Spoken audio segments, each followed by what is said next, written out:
Krishna,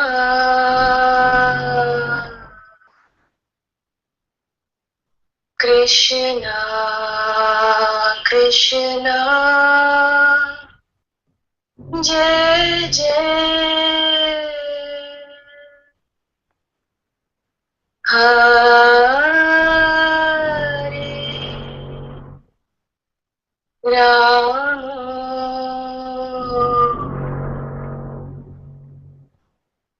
Rama, Rama, Jai Jai, Hare Krishna,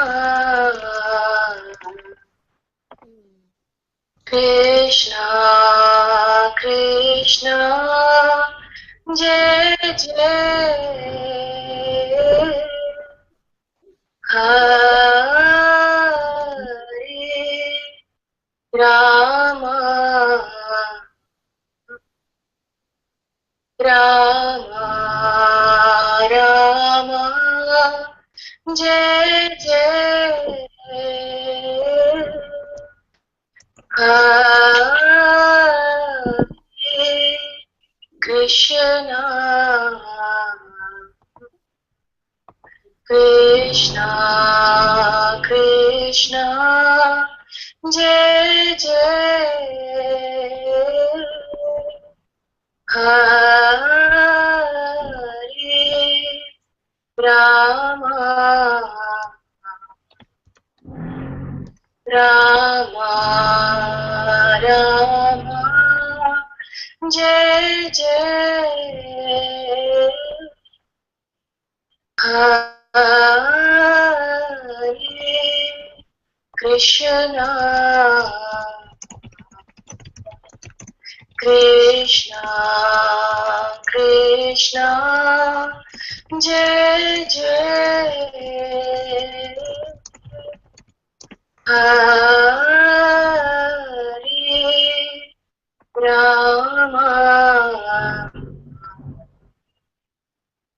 Rama, Rama, Jai Jai, Hare Krishna, Krishna, Krishna, Jai Jai, Hare Rama, Rama, Rama, Jai Jai, Hare Krishna, Krishna, Krishna, Jai Jai, Om Namah Shivaya, Om Namah Shivaya, Om Namah Shivaya, Om Namah Shivaya, Om Namah Shivaya, Om Namah Shivaya, Om Namah Shivaya, Om Namah Shivaya, Shivaya Namah, Shivaya Namah, Shivaya Namah Om Namah Shivaya. Om Namah Shivaya. Om Namah Shivaya. Om Namah Shivaya. Om Namah Shivaya. Om Shivaya. Shivaya Namah. Shivaya Namah. Shivaya Namah. Om Namah Shivaya. Om Namah Shivaya. Om Namah Shivaya. Om Namah Shivaya. Om Namah Shivaya.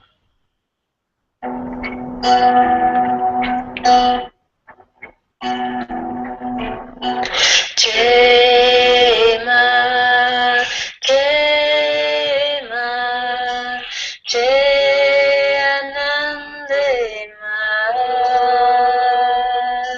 Jema, Jay Jema, Jay Jayanandema, Jema, Jema, Jayanandema, Jema, Jema, Jay Jayanandema, Jema, Jay Jema, Jayanandema, Jema, Jay Jay Jema, Jayanandema, Jema, Jema, Jay Jayanandema, Jema, Jema, Jay Jayanandema, Jema, Jay Jay Jema, Jayanandema. Om Namah Shivaya. Om Namah Shivaya. Om Namah Shivaya. Om Namah Shivaya. Om Namah Shivaya. Om Namah Shivaya. Om Namah Shivaya. Om Namah Shivaya. Om Namah Shivaya. Om Namah Shivaya. Om Namah Shivaya. Om Namah Shivaya. Om Namah Shivaya. Om Namah Shivaya.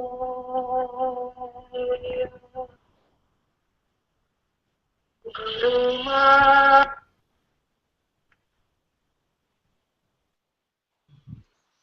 Thank you, my dear.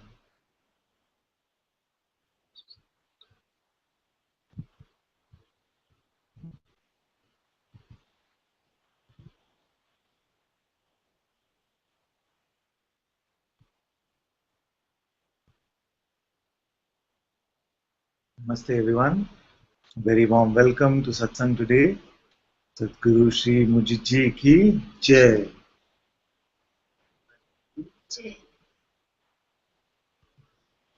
Thank you all so much for joining in. Very happy to see all of you.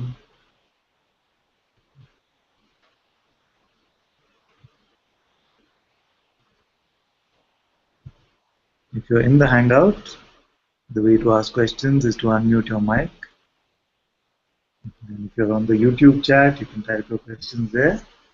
And if you're on YouTube and you have some urge to come on to the Hangout, you can let us know and we can try and make some room for you.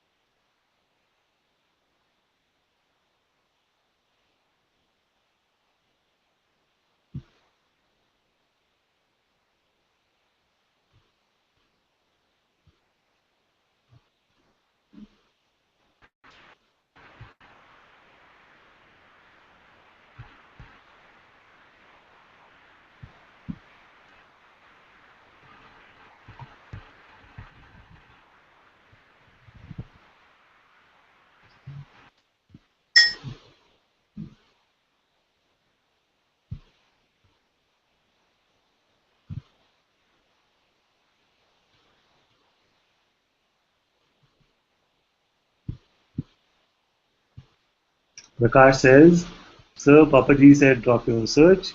Is it not attending satsang still a search? So Bhagwan said, someone asked Bhagwan this question that how long should one do the inquiry? How long should one do the inquiry? And Bhagwan said, as long as there is the sense that there is an inquirer, one must do the inquiry.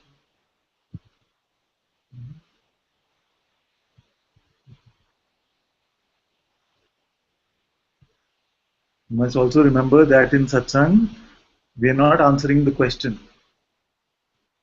We're actually not answering your questions. There is actually no interest here to answer questions, but we are answering the questioner. Because no words are actually the truths. These are just some pointings which help you along the way to discover what you always have been. So to some I could say just drop the search. You need to do nothing at all. But to another I might say that continue with the self-inquiry, continue being in satsang as long as you can. So what is the answer? There is no answer. So if you're looking for an answer which is knowledge, it is not going to help you. You see? If you're looking for answer which is knowledge, just some concept, then it is not going to help you. Then it is only going to help your ego. Your ego which is pretending, oh, I know something now. And then you'll go about quoting some great teachers and masters and saying that, oh, I have understood what he said or I understood what they said. But that is not the purpose of satsang.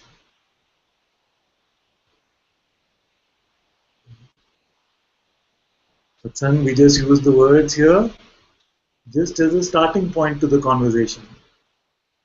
And very quickly you will find if your heart is open, if you're not too caught up in what you already know, you will find the presence of your own Satguru in your own heart through being in this satsang. And then it doesn't matter what words came out from here or from anywhere else.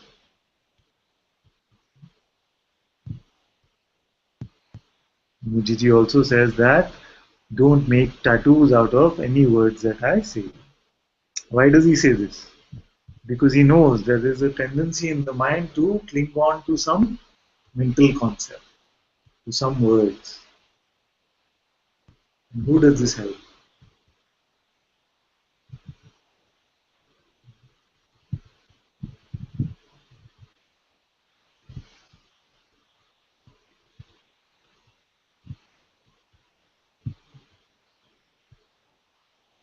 So ultimately, there will come a point where you realize that even the seeker identity is also a personal identity.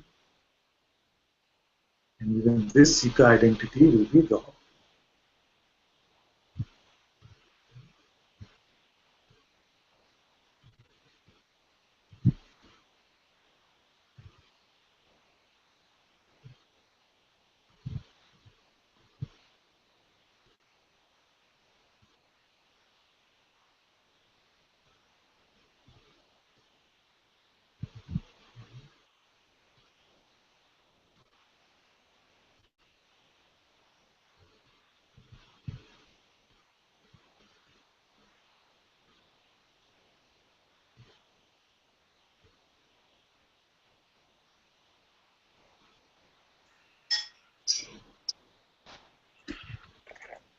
Come to complete clarity about who you are. Come to complete clarity about who you are. Then these type of questions will not bother you.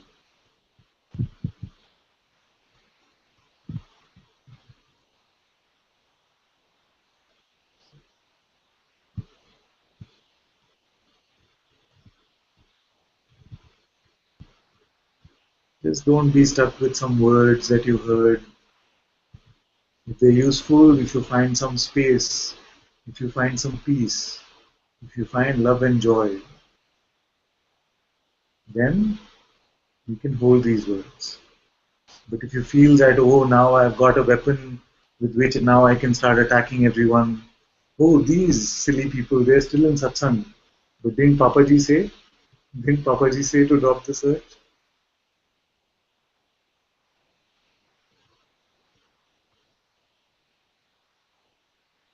This is arrogance. And then you say, it was also said, no outside help will help one to realize this. But what is outside? Who is this one referring to? When this is being spoken, what is it being referred to? So you yourself say, it was also said that no outside help will help one realize this, and yet you are here. Why are you here then?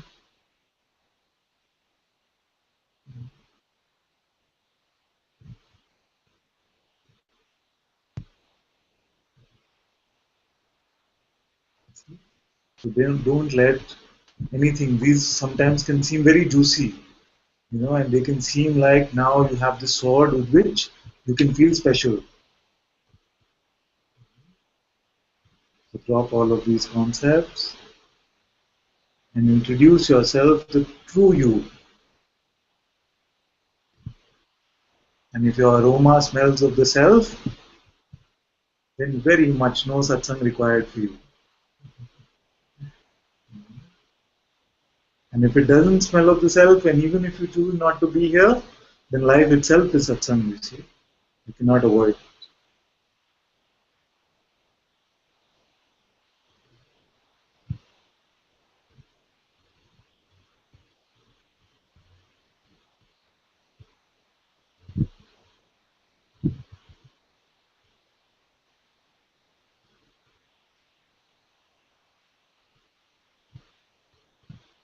Good. So Nikki says she would like to join. So I feel there's one room, no? There's one space you can join. And Andrew said, Father, why is there a need to try and end others' suffering? There is an understanding that suffering is necessary, but there is still this urge to invite people to satsang. This is good. This is not bad because you find that there is some peace, there is some sense of discovering your true nature just by marinating in the presence of satsang. So it is very natural to want to invite your loved ones. It's very natural. But what I say is that knock once and knock gently. Don't force anyone to come here. Don't force anyone to come to satsang. Because they come to satsang and they will carry some negativity, some boredom, some lethargy, and then I will feel it in the energy field of satsang. So I will swallow some of that as well. So sometimes when they're really not open, they're really not keen, then we must not force them to come to satsang. But there's no harm in just gently checking. There is something beautiful that I find in satsang. Would you like to come? See? And if there's some openness, all are welcome to come. But I, for one, am definitely not interested in having very large numbers or having a big set of followers. No interest in anything like this. You see? And for me, if there's a little bit of openness, then that is gold dust. I have no interest actually in convincing or impressing anyone at all.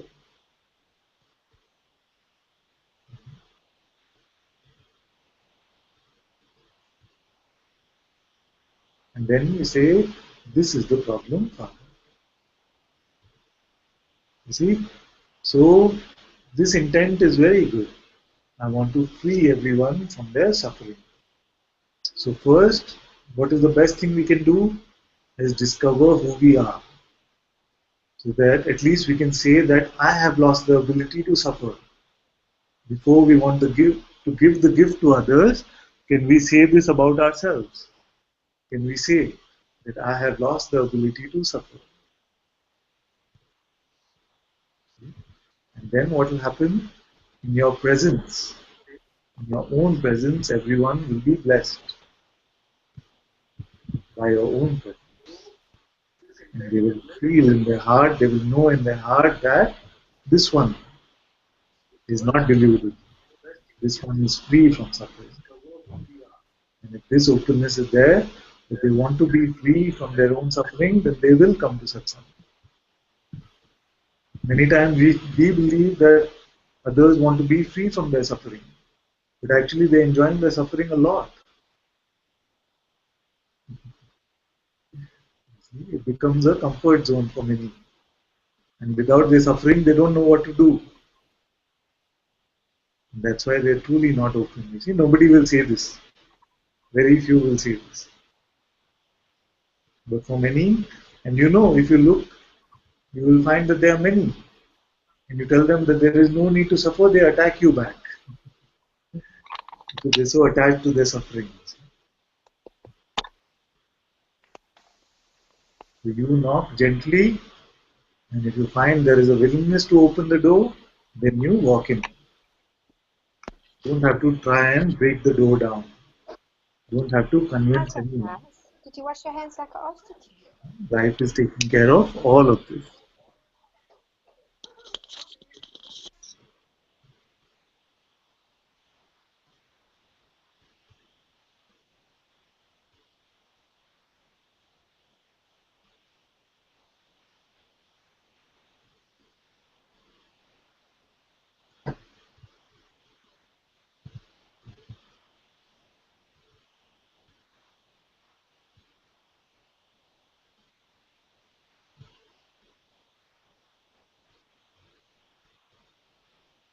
And it's good. If you come to satsang, then stay for a while. Because many times we feel like it takes a while for it to really seep in. One of you actually sent me a message, isn't it? One of you sent me a message just yesterday or day before saying, finally I hear what you say. Or something like, what you say actually now makes sense or something like that. Very nice. I know this very well. Because for a while it's just the words, you enjoy satsang, you feel that there's something here. But there comes a time where the words just click into place. You see, they click into place. This is very key.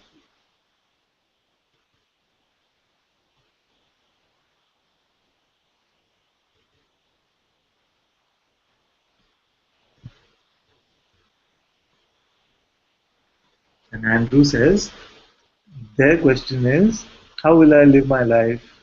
How will I be able to hold a job? Is this your question? Because somewhere, if this is your question, then we can look at it. But if it's from somewhere else, then we can wait for them to come to satsang and we can answer. So ask me something which is your question. Ask me something which is burning for you.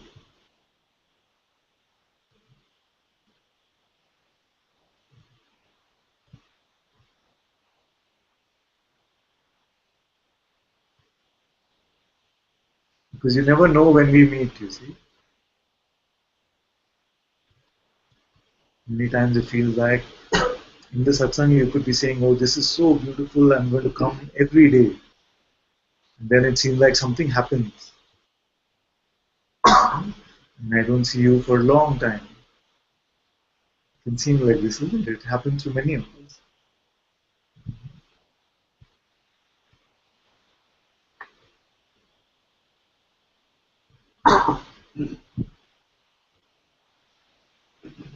So let's use this opportunity now to come to the complete truths of what we are, of what I am.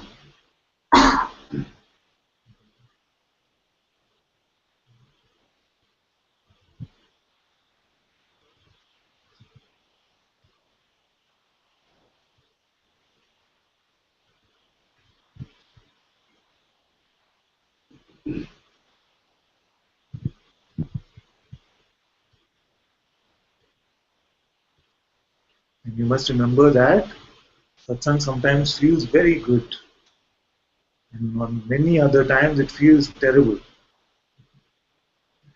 It can seem like it is just, sometimes it will seem so boring, so monotonous, and you look at the faces of others and you wonder whether it's the same thing they are listening to.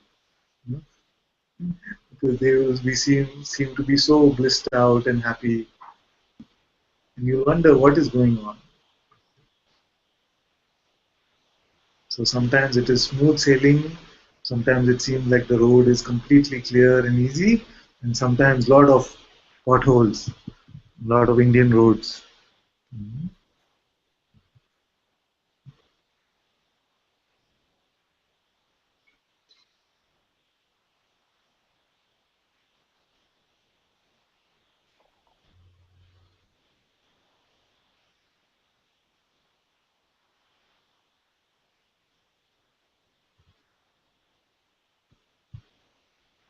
And Prakash says, Sir, search for 20 years. Ramana, JK, UG, Papaji, Nisargadatta Maharaj, appreciate and understand everyone is saying the same. It is not about what they're saying.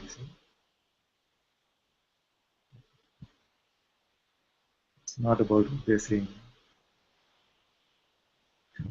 What they're saying, if you understand itself, is good. It's not bad. It's not bad.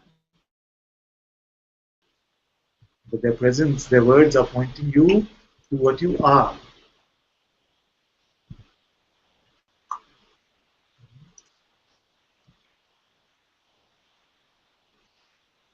And although they are ultimately saying the same thing, the form of expression is different. You see, all of these teachers.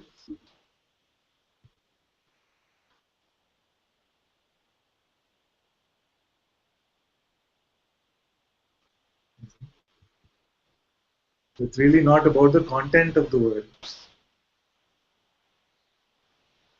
It's coming to the true understanding that you are this pure awareness itself, which is untouched by any appearance, even the appearance of these teachers.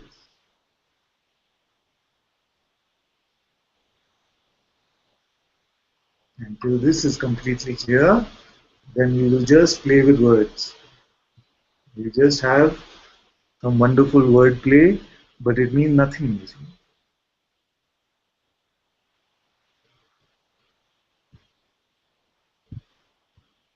Because for a long time, the mind will say, yes, now I'm understanding.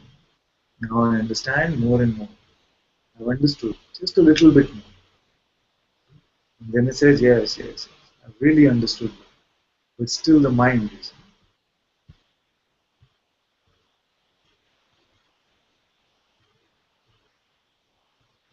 So, are you still catering to this mind, or have you now let it go?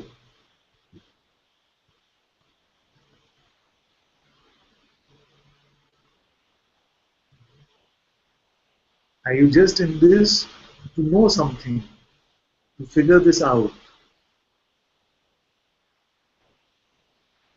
to learn some new concepts?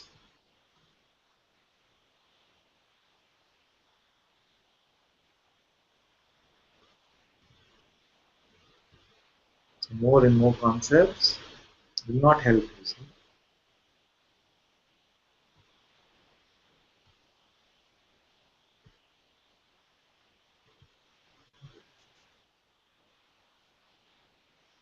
Very good. Prakash has come in, so he can speak now instead of this chat.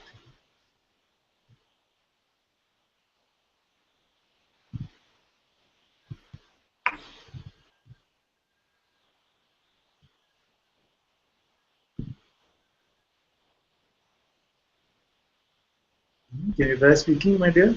Unmute your mic. Let's hear what you have to say.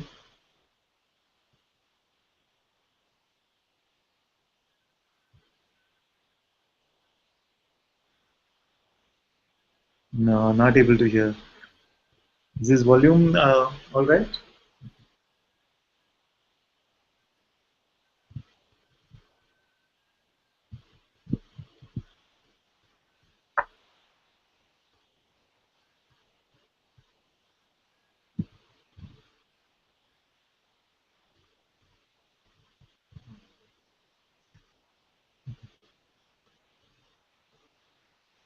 So we can try out the mic in some time. But the question is good, you see. The question is, you say that everyone is saying the same thing. So you must tell us now, what is everyone saying?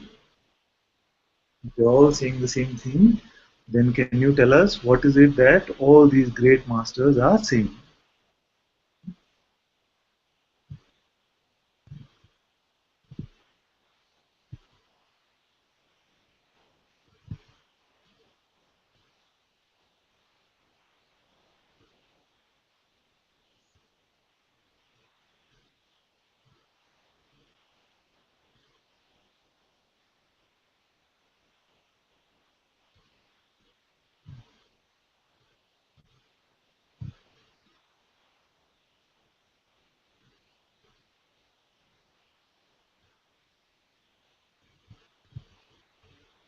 You're quoting them now. No, no. What I'm asking is, you say that I have understood because of 20 years of the search that all the masters are saying the same thing.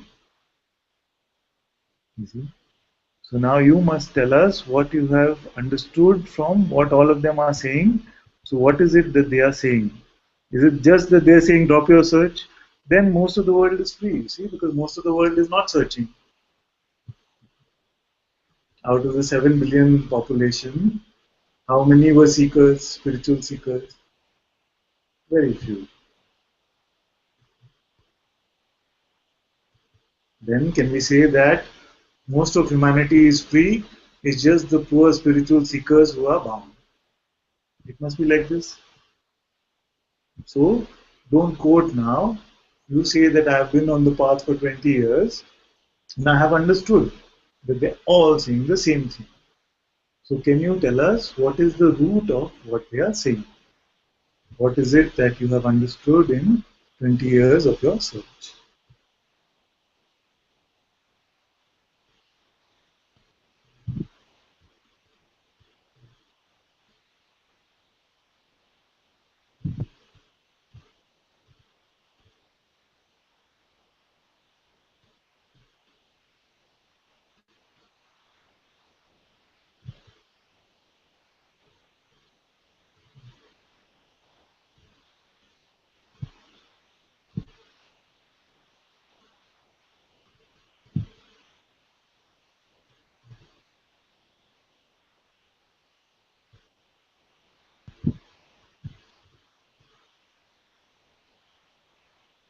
So you say everything springs from the same energy.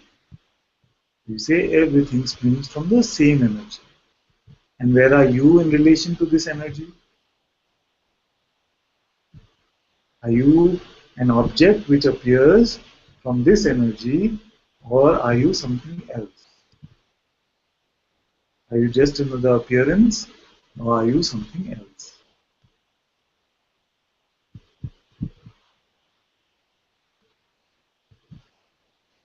You say same, that I am the same. Yes. So, okay, so let's say you are the same, and everything is this one energy, say consciousness, God, whatever you say. So you say you are the same. Then who must drop the search? Is this advice for God?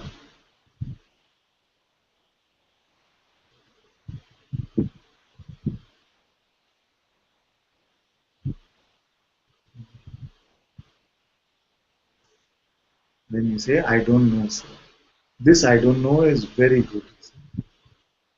This I don't know is much better than I know.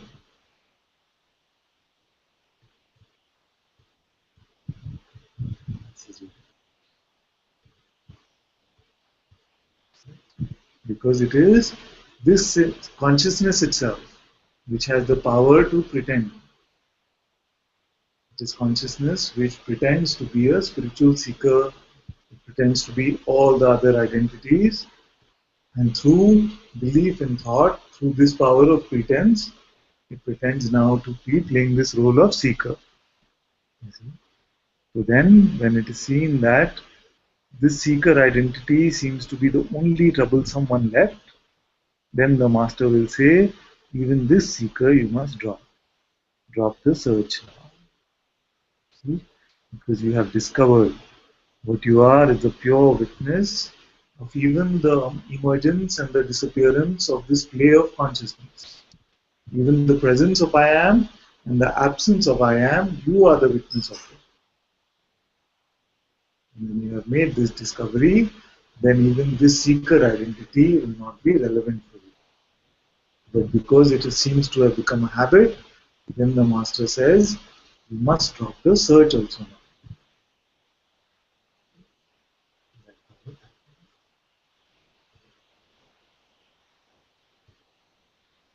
It is not personal advice. It's not a person advising another person. It is consciousness speaking to consciousness saying that we have deluded ourselves for too long. Let's now drop this seeker identity.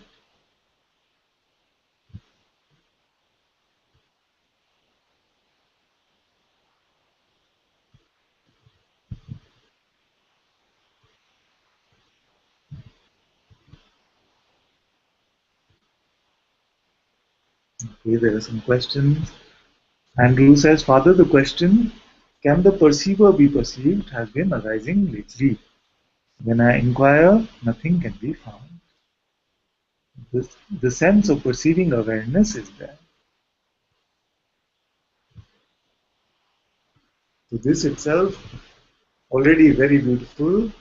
Now Master calls it the Pirana question. See? Can the perceiver be perceived? And why does he call it the Pirana question? You know about this fish, right? The flesh-eating fish. So this, you put something in a bowl, in a group of piranhas, and very quickly everything just vanishes. Very quickly they gobble everything up. So when you ask this question, can the perceiver be perceived? Very quickly all the concepts of the mind, all the old habits are quickly gobbled up by this question. When you come to the true discovery that this sense of witnessing, this awareness, untouched, must be what I am.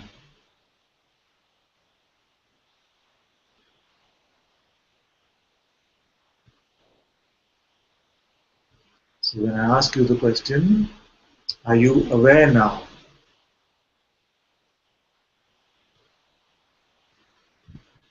This is awareness, being aware of itself, non-phenomenally.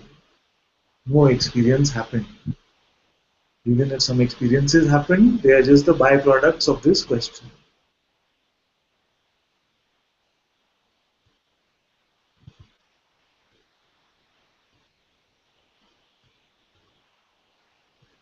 And to check and confirm whether you are aware, you need not look at any phenomenon. Even the sense of being or the sense of presence is not required.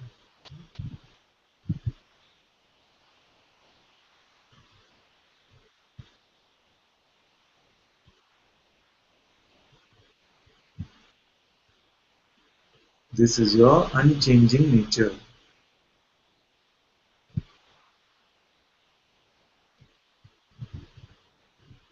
There are many who come to satsang and they feel like I must do something to be awareness.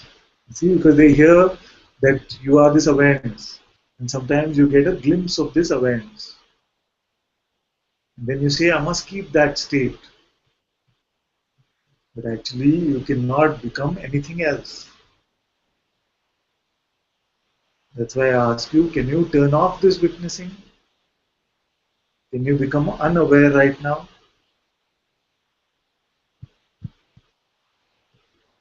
No one can become the person and show me.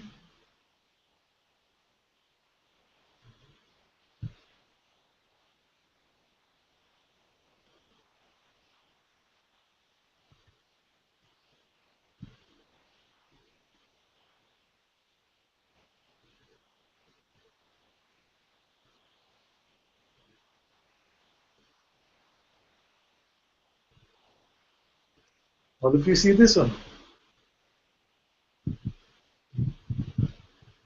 See like this one?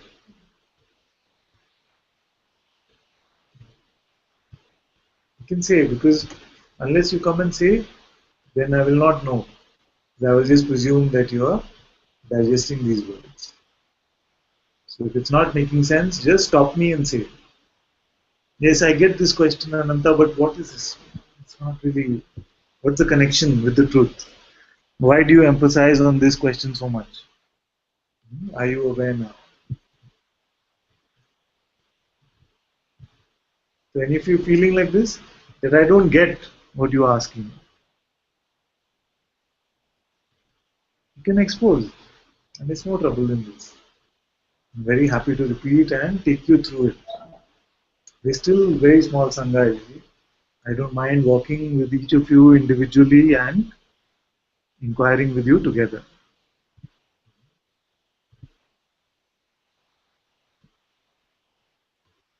Father? Yes, my dear Shivani. I don't get it. I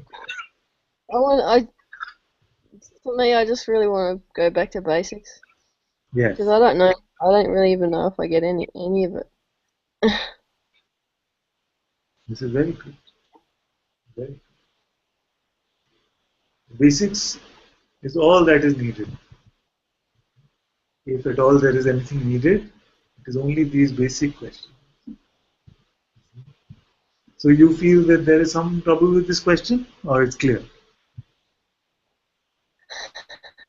It's when you ask, it's like something tries to see if it's the case, and then it Yes. feels like there's something that's blocked, like happening that's stopping it from being obvious. Okay, so let me ask now. Let me ask you again now directly. Are you aware now?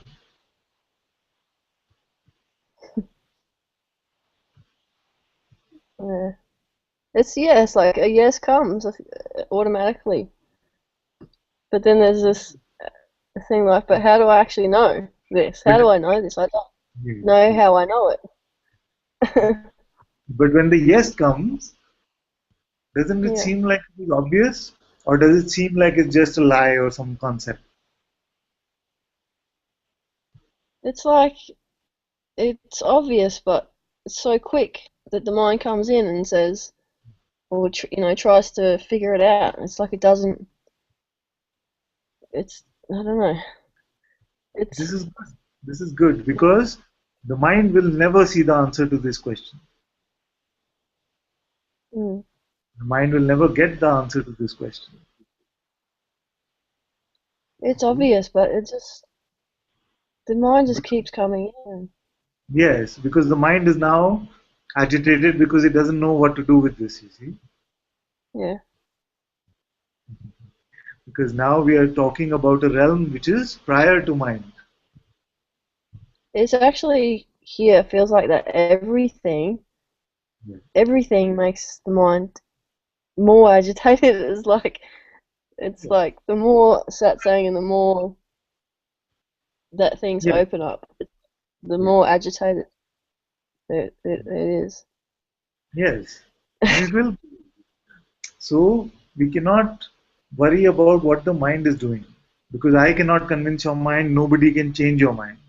It will always convince you that you are this person, you are this body mind, and this, the life of this body mind is your life.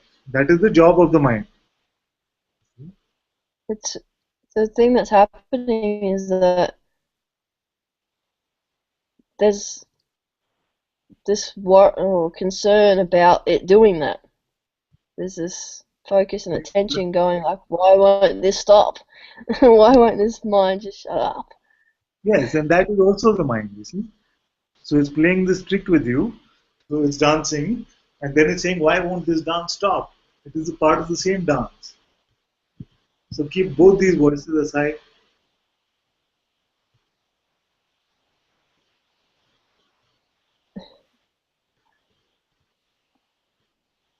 Because you in reality have no trouble with the mind. It is the mind itself which is saying, why won't it shut up? What's going on? Mm, You are yeah. watching the story of the mind. You are watching it. Is the one that is watching this voice, does that also have a voice? Is it saying anything at all?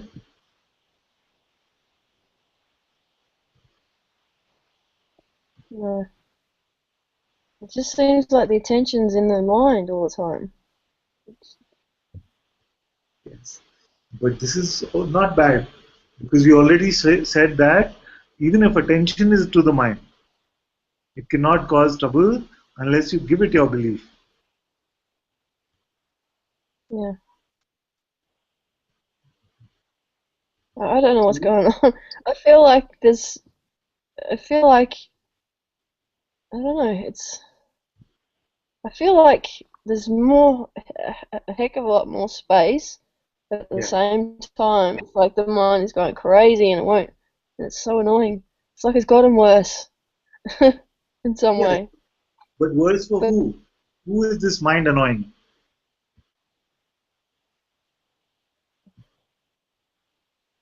uh, It's just the mind itself, which is pretending to play this game of annoyance.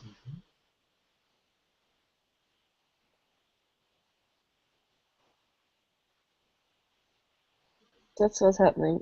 Yeah.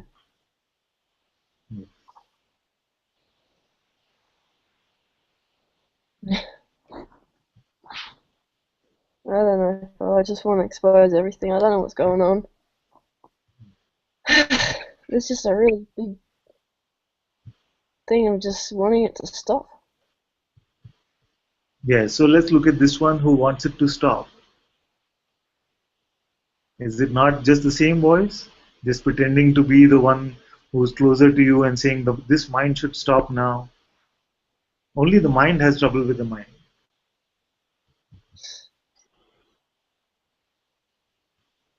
So, because now it's like, well, I thought I had some space happening. I thought there was some space happening.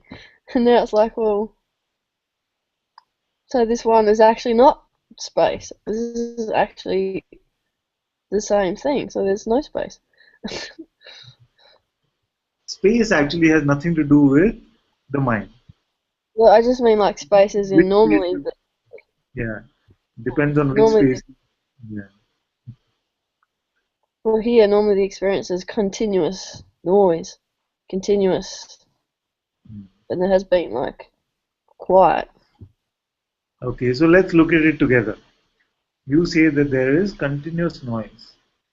And now you Mm. tell me what the noise is saying next. Tell me what the mind is saying next. Don't worry, even if it's saying that this one is a complete idiot, he doesn't know what he's talking about, it's completely fine. Um, So leave all fear aside of the mind and give it complete room to operate and tell me what it is saying.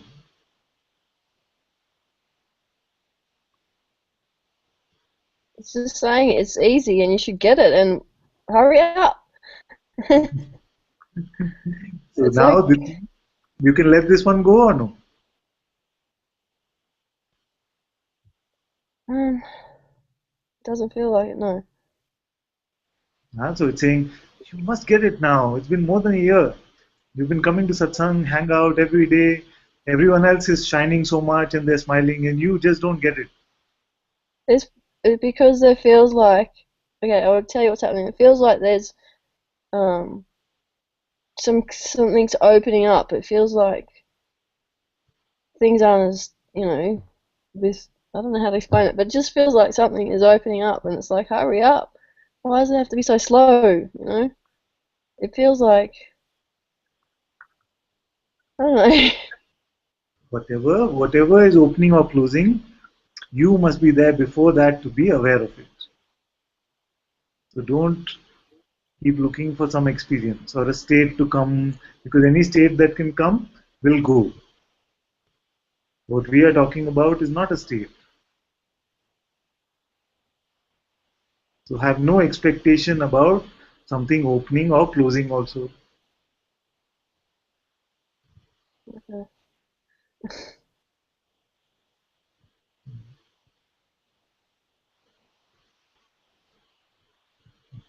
don't know anything. I don't know what's going on then. Yes, but is there trouble with not knowing anything? I think there's this, you say, like the seeker's trying to figure out what's going on. It's okay, things are opening up, it's getting better, you're getting closer. Like, you say exactly like you say. It's like keeping tab of,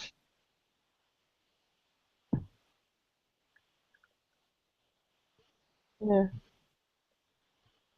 Because sometimes it's like, I don't even know what's supposed to happen, like what it's supposed to look like, or anything. So I don't even know if, I don't know what's going on. I have no idea what's going on. It's frustrating. It's like, I don't know. Oh, I don't know. I'm just gonna stop talking. It's good. It's good to expose this. But is all of this really getting belief from you? Is it really getting belief from you? I don't know. I actually don't know. So now, maybe all of us can do like this. We can all just sit and wait for our thoughts to come, and we refuse to give our belief to any of them. And whatever gets our belief, you can expose. Can we do like this? You can type it out in the chat. Also on YouTube, if you're listening, you can do like this, and you will see how simple it is not to give belief to your thoughts. You see? But if belief goes to some of them, we will also look at those, and I'll tell you what to do with them. Right, I've got one already, fella. It says it is hard for belief not to It go is to hard thoughts. for belief It not to just go. Okay, so let's do this hard first. for belief. Yes, yes. So let's do like this.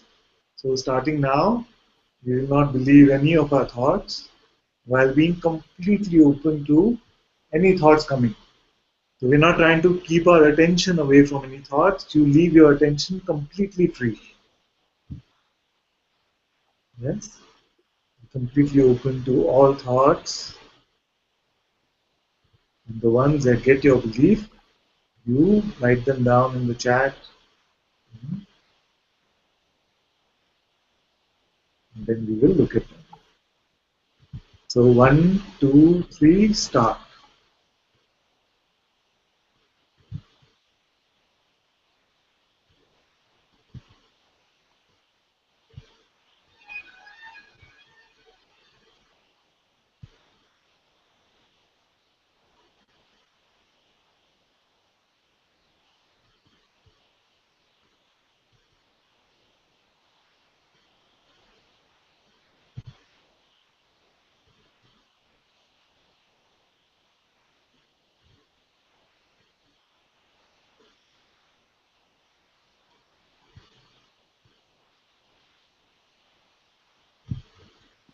Notice how actions continue to happen normally Your eyes keep blinking, you're smiling or not smiling, your hands moving or not moving, without belief in any thoughts, all actions continue to happen on their own. So let your body also completely free to try to control any action or inaction.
No effort for anything at all.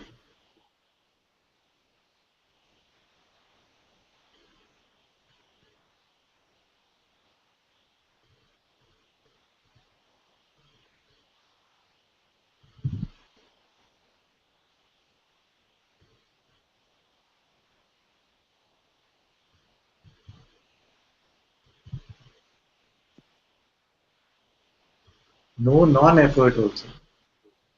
And if you're not understanding it, it's okay. The one who that was meant for would have understood.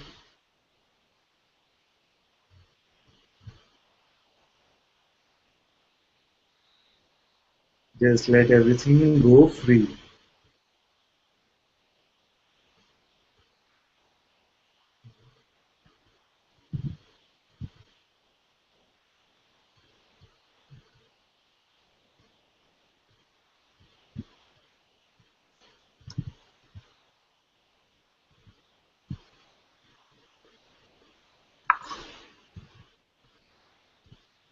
Just two thoughts so far, in a group of so many.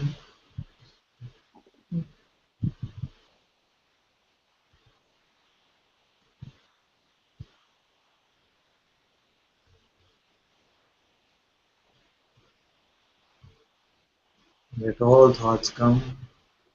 Don't be afraid of any thought.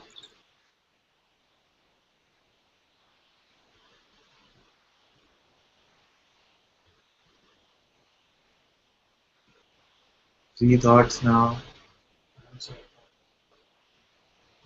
four thoughts.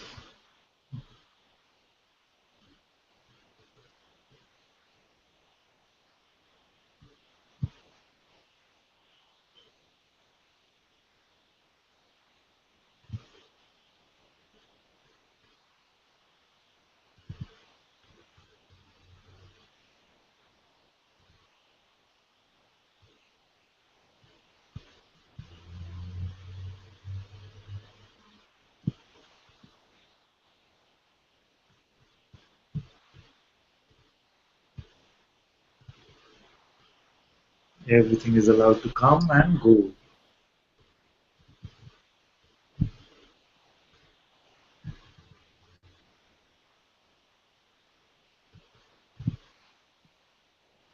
No resistance for anything at all. Completely open to all things.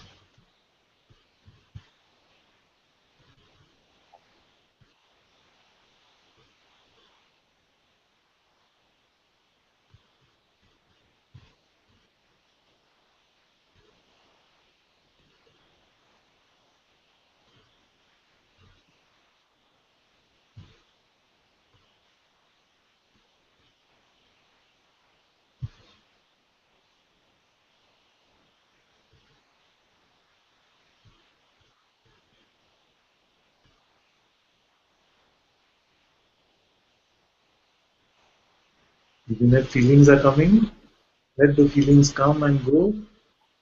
Don't believe the thoughts about any feelings. Don't resist any feeling. Let it come and let it go. The feelings are not a problem.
Okay, so before we come to the content of the thought, can we say whether it was simple or not? Did someone find that it was too terrible, too difficult to withdraw belief? Because that's what the thought comes and says, isn't it? That to withdraw belief is so difficult.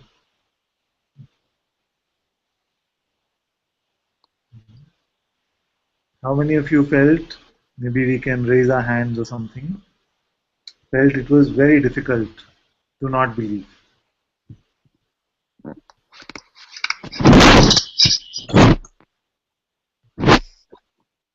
Satsanga, one, two.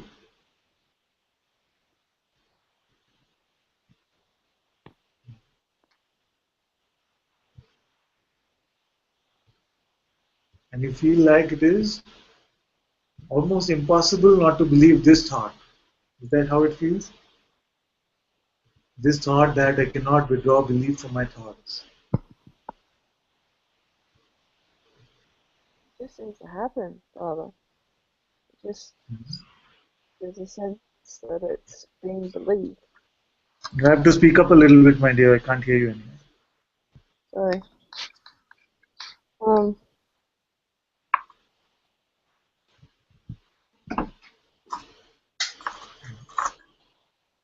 It's just like it happens. Like thought is happening, belief is happening at the same time. It's like they're the same thing.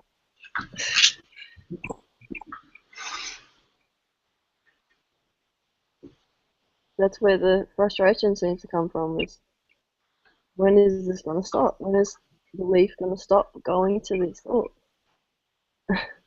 You say that the thought is happening and the belief is happening automatically. It Like doesn't seem like belief is. it seems like they're one. It seems like there doesn't seem to be any difference. Okay, so now what we do with you is together we will do this. Yes? Now, together, now wait for the next thought and tell me what it is.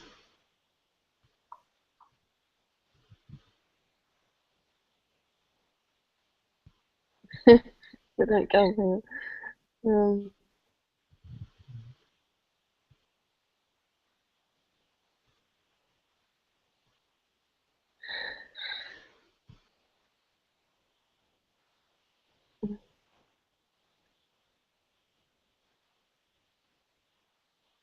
they're not coming. um,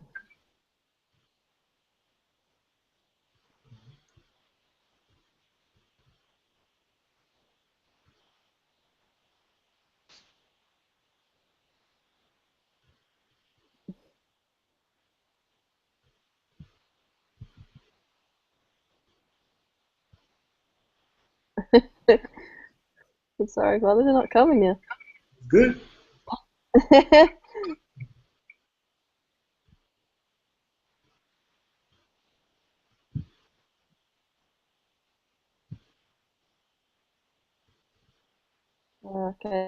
Okay, so Hmm. I don't know what it's about, but there was something that came that said you're a fake. Yes, yes. And you believe it? There was something that had a Now you're feeling of. working, now you're working to believe it. Yeah. It just came and it just went. Do you feel that automatically you believed it? It could be anything. It could say you're a monkey. Would you believe it?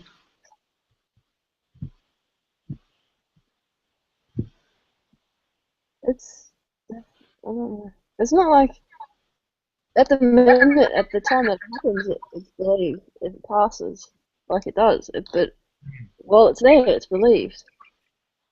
It might even just be for a split second, but it's as though it might even be for a split second that it's there, or maybe 3 seconds or so, but it's believed in that 3 seconds, even though it passes quickly.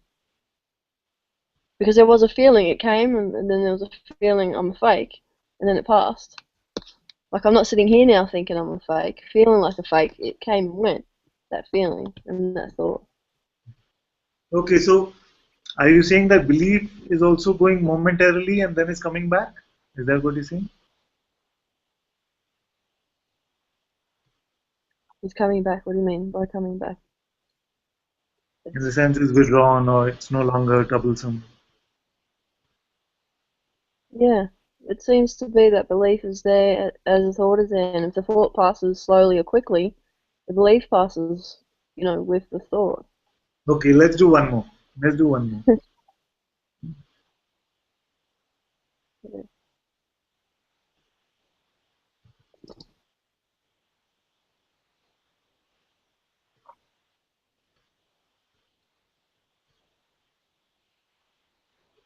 Okay, so there was one that said the juicy thoughts, like partners or ex-partners, they're the ones that stick. Like they're the ones that hang around. That was the thought that came.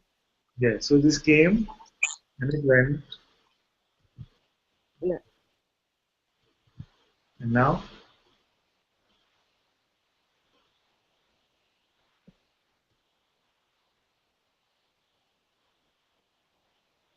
And that's gone.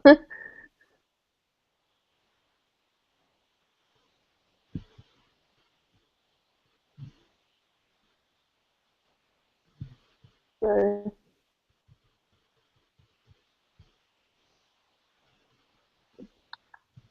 okay, so it doesn't matter if there's something believed for a split second, yes, or for 10 minutes, or for a minute, or it doesn't actually matter. yes. And that's why we said long ago that if you pick up the pen, all you have to do is drop it then. It doesn't matter. Because there's this, okay, because there is this thing that's saying, okay, yeah, you're still picking things up, you know, you still believe in things, or this is, what do they call it, the keeping check of everything. Yes. And it So says, this one is also gone now or no?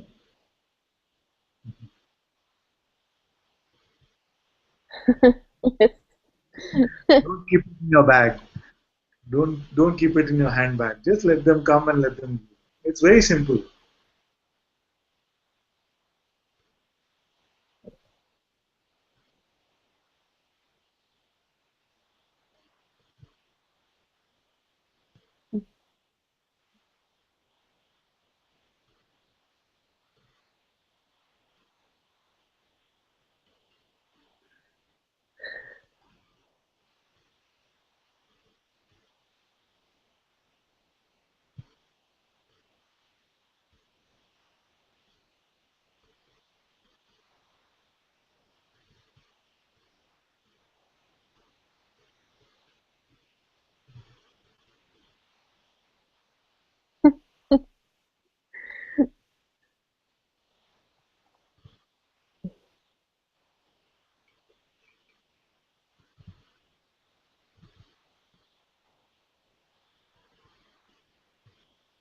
So it doesn't really matter if there's all this thought going on, really.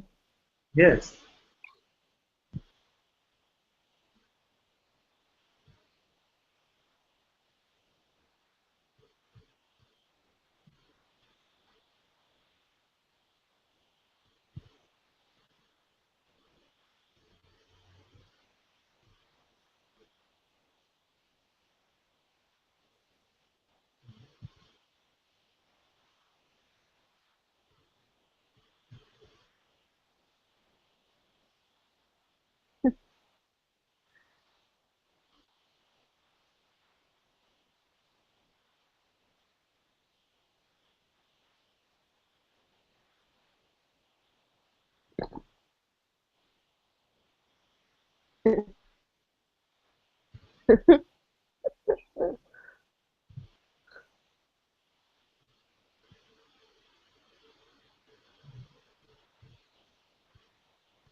Now what's happening?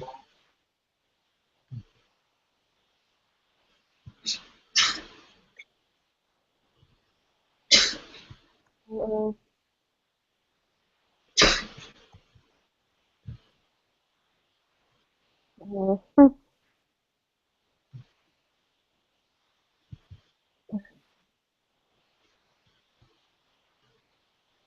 I don't know.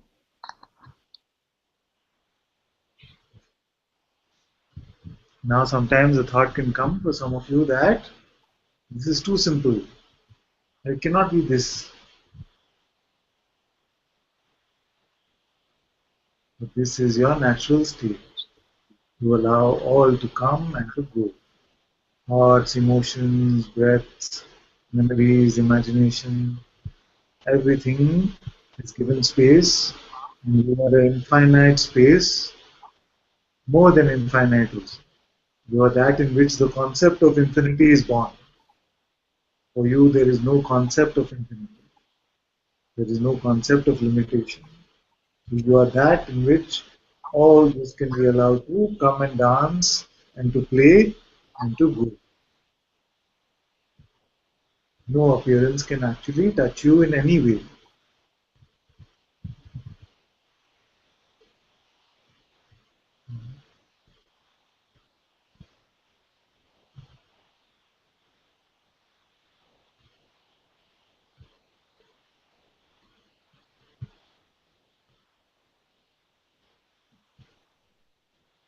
Can I say something, please?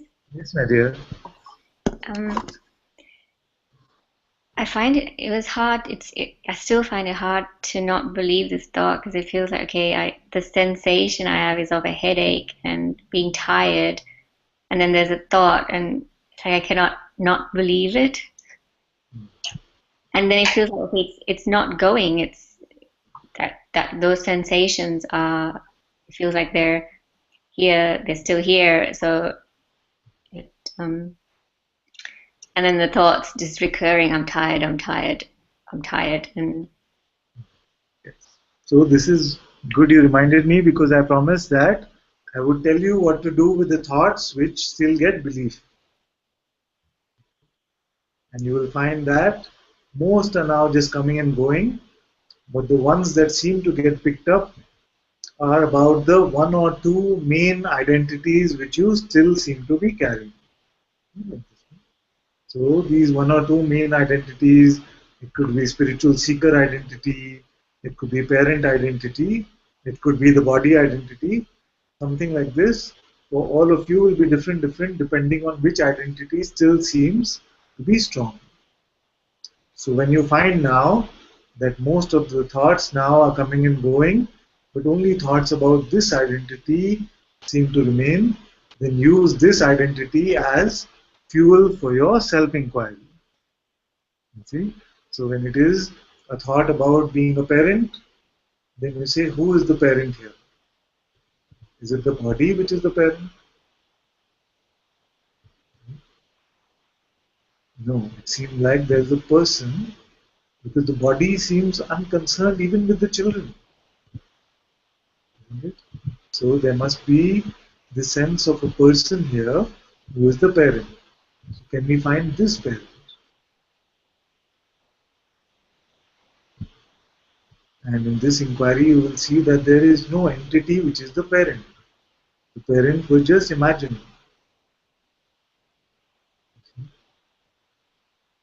And when you are inquiring about the body, you find out whether the body is concerned about the body or is it still this person who feels that they are the body which is concerned. See? Because the body itself is not saying, oh, I'm so tired, I'm so tired. The body just has some pain here and there.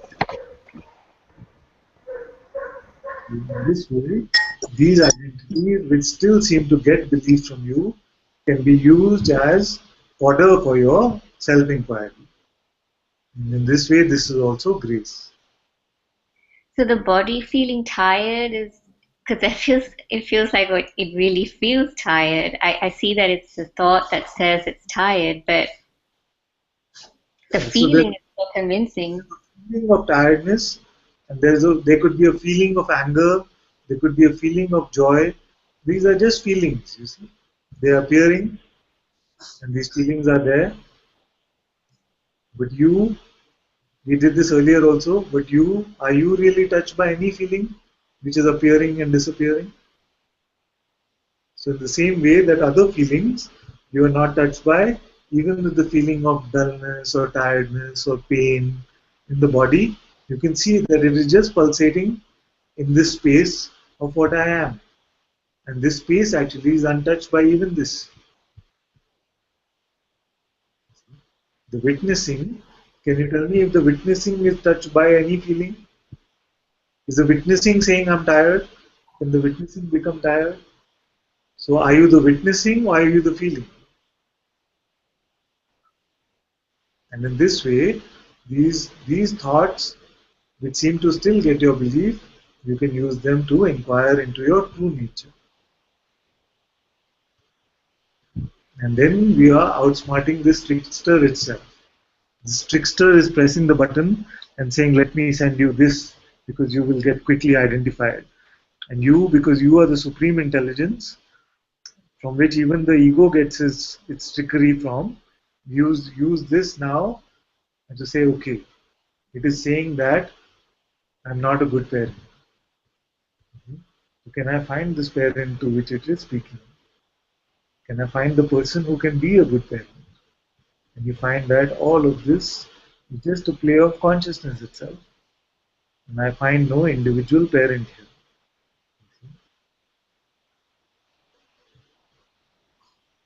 It's saying the body is in so much pain. How can you not believe this this you is who? Is it the body it is talking to? How can you not believe thoughts about the body? You are that. Who is this you? Is that the body? Which part of the body is it talking to? Is it talking to the arm? Saying you are the body, you must believe this. Is it talking to the legs? What is it talking to?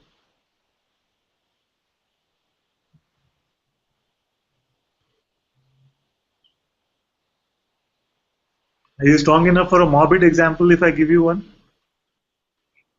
Sure? Okay, you're coming to Bangalore, so you'll be okay anyway. So I'll give you this example. Okay, it's a little morbid. So for those of you who don't want to hear a morbid example, can mute or reduce the volume or whatever. Hmm. So you say that I still feel that I am the body. So suppose I was to cut off different parts of your body. So now I have chopped off one leg. So are you the body which is remaining, or are you that leg? The remaining. The remaining. You know where this is going, right?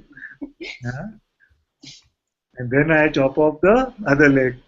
So then both legs gone. Then like this, both arms gone. So still the remaining part, or those, because that has more weight now maybe. The Yeah. remaining part, yeah. And then we separate the head from the rest of the torso also. So which part are you now? Head. The head. So when you say that I'm identified with my body, you're saying actually I'm identified with this head. Yeah? So now suppose I take off half the head, then which part? Where are you? Left part or right part? Yeah. The left. The left. Wow.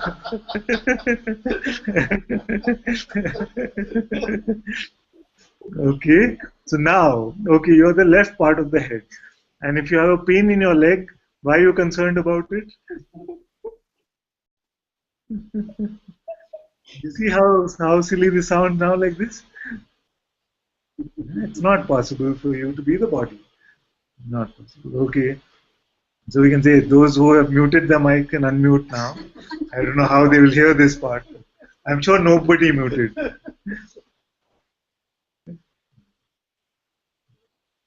Father, I was thinking Yeah. that I'm the heart. The heart. Yeah. So then if you stop the heart, then just I chop off your head. Then which part is the? I will. when the rest.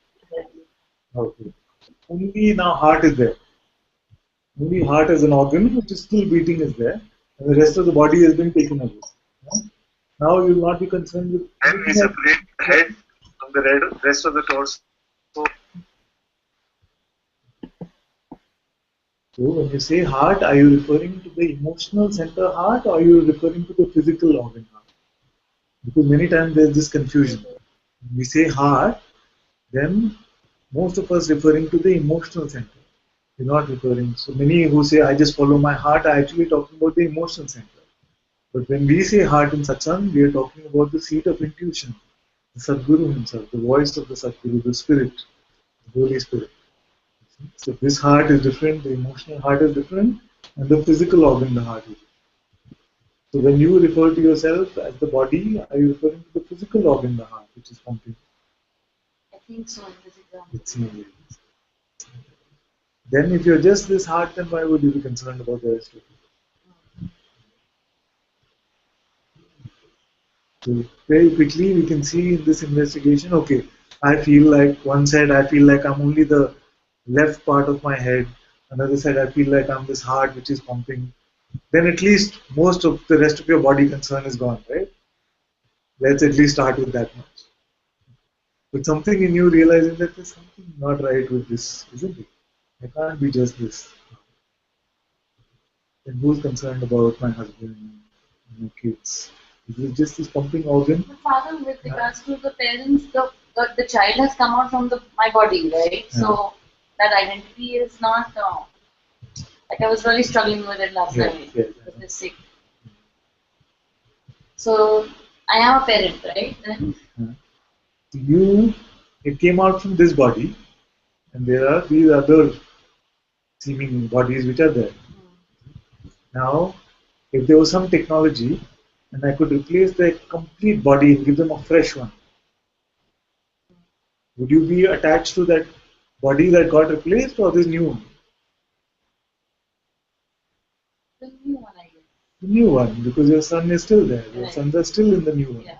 So which part of your son is in the new one? I replaced the whole body. The heart. Right?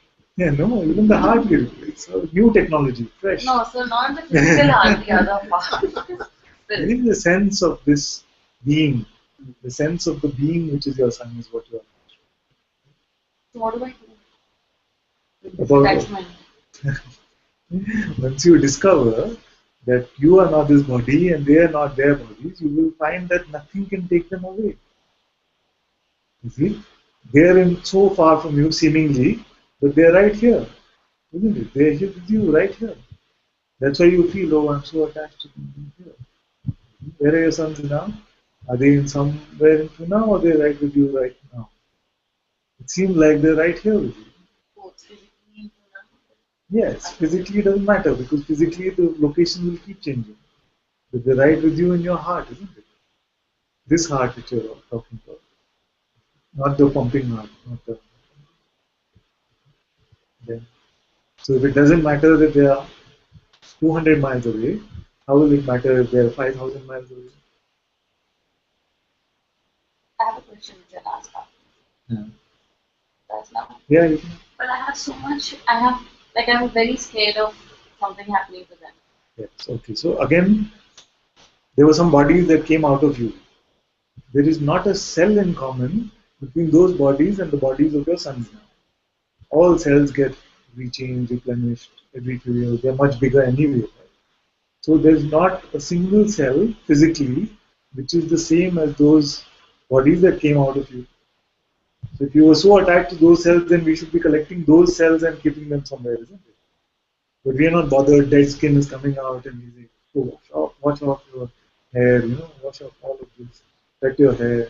So all these cells are going. So clearly, you're not attached to the cells of the body. You're attached to the concept of your children.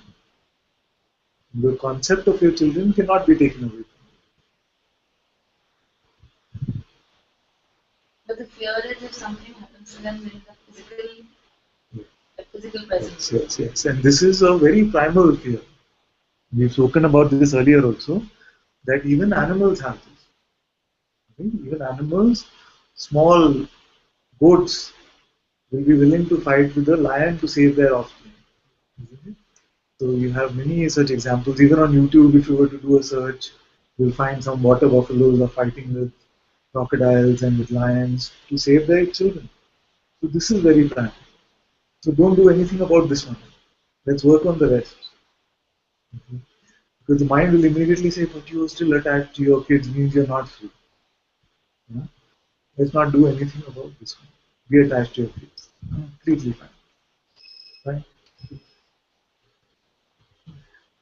Then the mind cannot play this trick with you. Because you have sanction now from the Guru to say you can be attached to it.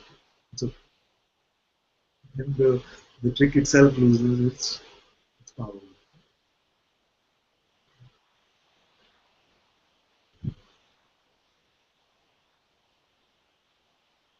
And then what trouble?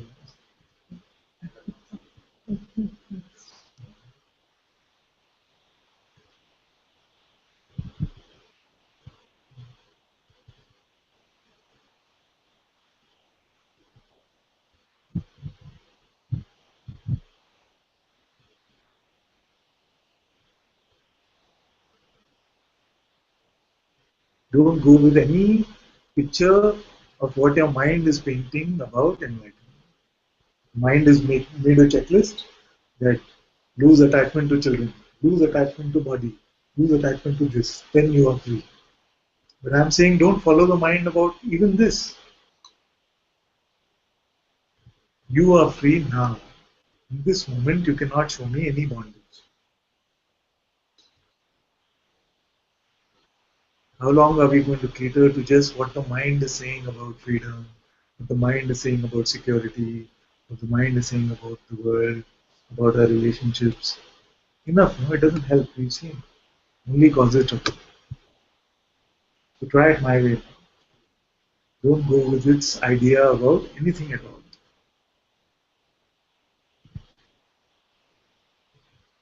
And you show me how you are bound now.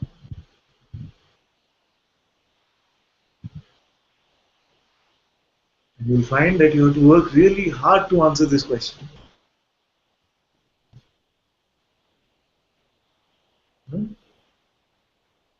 You show me bondage now, you will have to work really hard and still you will not come up with a good answer. Because in the now, in this moment, you are not bound. You are free. But to play this game, you gave yourself the power to pretend to be a person. The power to pretend to believe your thoughts.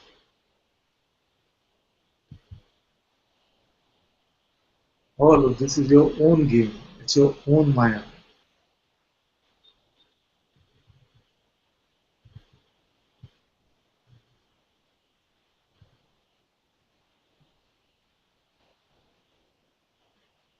And you created this voice in your Maya to be there as a fail-safe. So when you feel, okay, when I get too deluded that I am this dream character in this game, and I completely believe it, make sure that this voice pops up in some way to remind you of the truth of what you are. It's your own voice.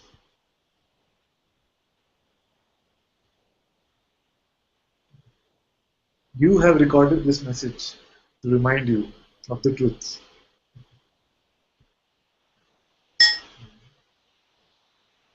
This is a voicemail you have sent to yourself.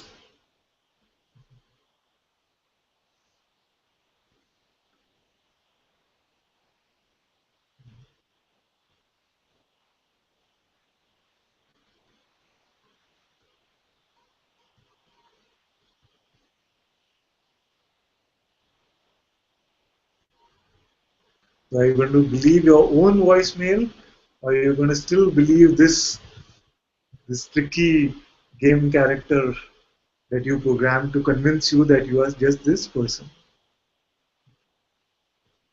What seems true in your heart? What is accompanied by love and peace and joy? Believe that voice.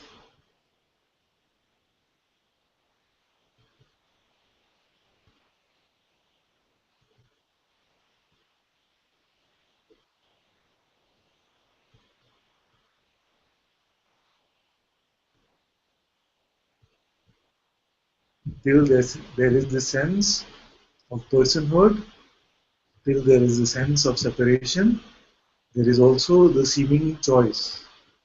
Also the seeming choice of which voice you will believe.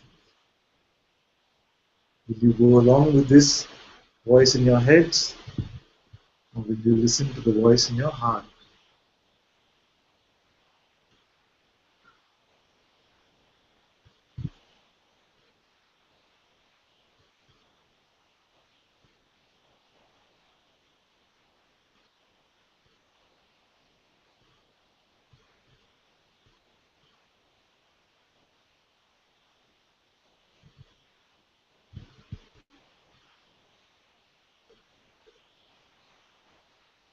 All the doubt, all the but, it's just coming from the mind. It is nothing at all.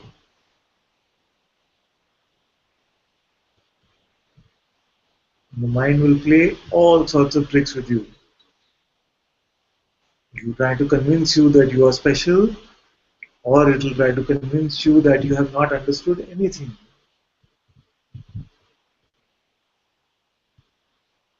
It will convince you that you are the next Buddha, or it will say that your whole time in satsang has been a waste.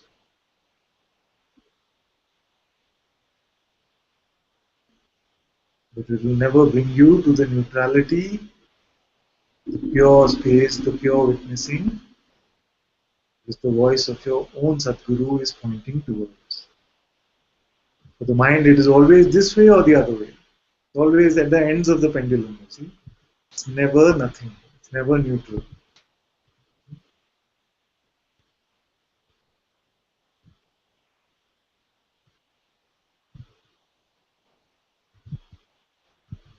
And even when the mind tells you that you are nothing, it means it in a derogatory way. In fact, for most of the world, if you were to say that you are nothing, it's the biggest insult. They feel it is the biggest insult.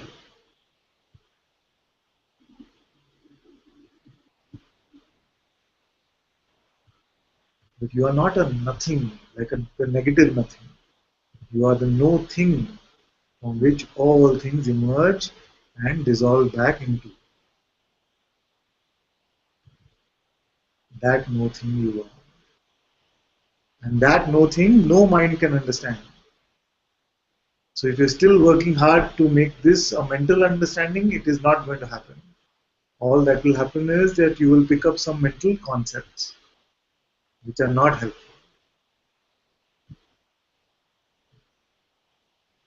So just forget about it.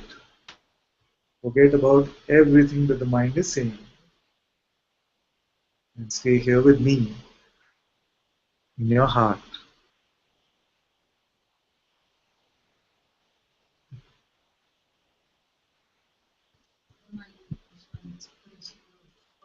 Yes, yes. Just the same way that you created this game where you wanted to play James Bond. So you created this program to say that, okay, when I go into the game, help me with the next mission. Now, who am I supposed to rescue? All of this. But then the game has been taken too far. And you say, I'm not enjoying. As long as enjoyment of the game, then no problem. Nobody come to satsang as long as they're enjoying the game. Is there nobody pulling people off the streets and saying, come to satsang? So they're still enjoying the game. When enjoyment is over and you say, okay, I want to stop playing, but I can't seem to stop. I've become addicted to playing this game, where I'm playing this game character. That's why you recorded this voice as consciousness itself to say, okay, just see what you are. Are you really this game character? No. You are just watching this game. You're just witnessing this game. As the witnessing itself. Then game goes on. Does the game stop? No, life does not stop for those who find freedom. Game goes on, but it is played as a game. It is not full serious. So why is this happening to me now? All this goes. All this fun, this joy, every moment you wonder. In this moment, for a few beautiful beings sitting in front, so much joy in this. Full hangout with so many beautiful ones there. On YouTube, people are chatting. It's so wonderful. Every moment is so much joy. You see? This joy is the game. This is the Leela, the divine Leela for our enjoyment, for your own enjoyment. But sometimes we forget that we are this witnessing and we feel that we are just this mere character which is in the game. Then all the trouble comes. So all of satsang is just to show you that you are not just this character which you are believing yourself to be, you are just the witnessing of this game. Enjoy, enjoy.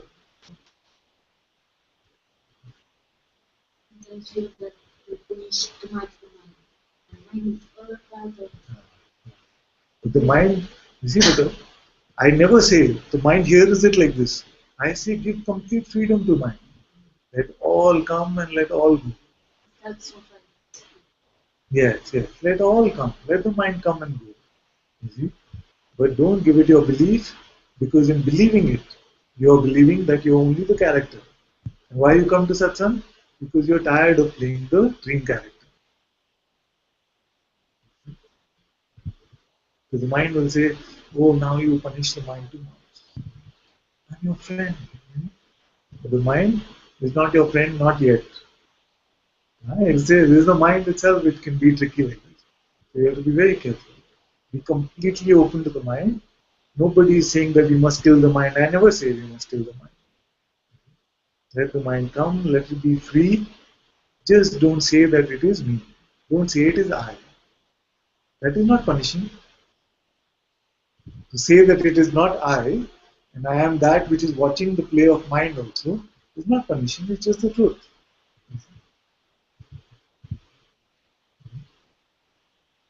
So what we are attacking is not the thought itself. What we are attacking is only the belief that you are this, only this.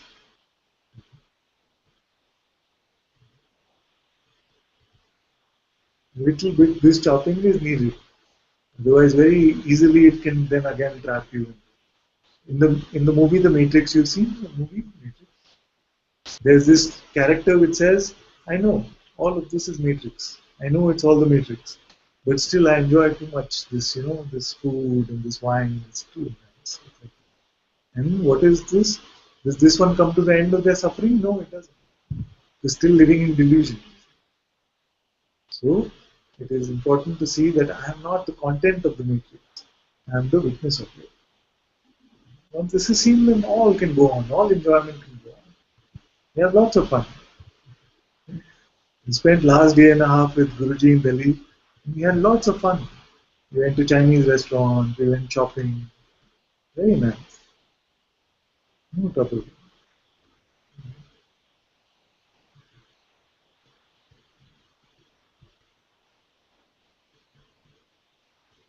Also, Yeah. no suffering, but things can happen. Things can happen. Things will not stop. So her question is no suffering, but things can happen. Yes, yes. As long as the waking state is there, as long as waking state is there, or dream state is there. You're reminded always like Yes. No, say again. it seems that when we are enlightened, all our life will be very good. And it's not that things can happen and Yes. you'll observe. So she's saying that the concept seems like when you are enlightened, then everything will be very nice and wonderful.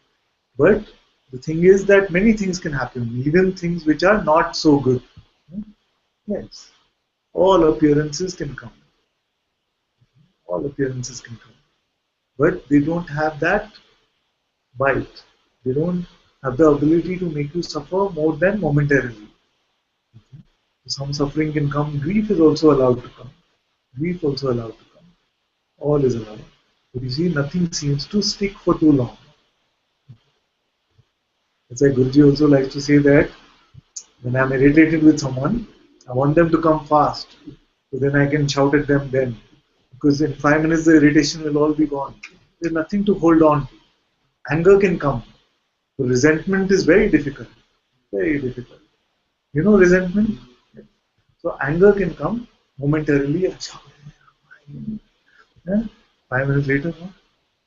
Like this. So resentment becomes very difficult.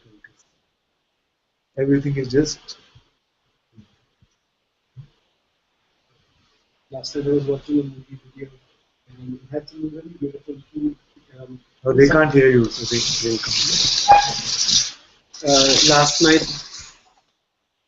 Last night I was watching a Muji video, and in the video, somebody is asking about enlightenment, and he said really something that struck me really deeply was that when you ask for enlightenment, you make an assumption that you're not enlightened, you know, and in a way, it was. I think all our lives you've said we're not enlightened, right? And that was quite a strong statement because now I'm questioning it. Because I heard that and the first thing I thought of was the Buddha, right? That okay, he went and he did all this and then he attained enlightenment. So basically, he did all of that. Now I have to do all of that, and then you hear that from childhood, right? Mm-hmm. So.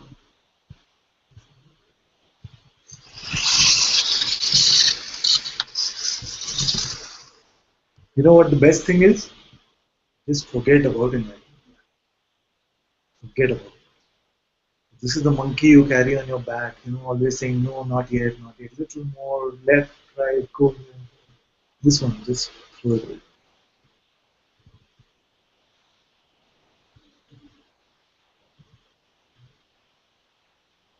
Forget the concept of enlightenment completely.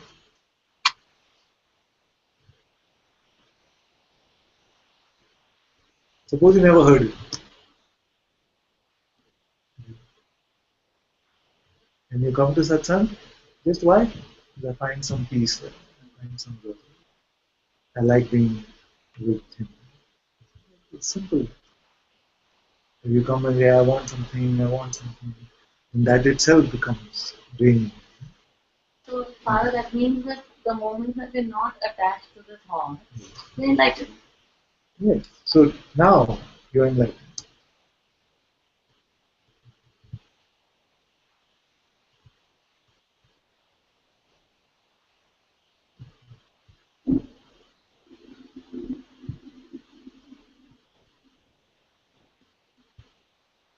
I know I've missed a lot of chat today.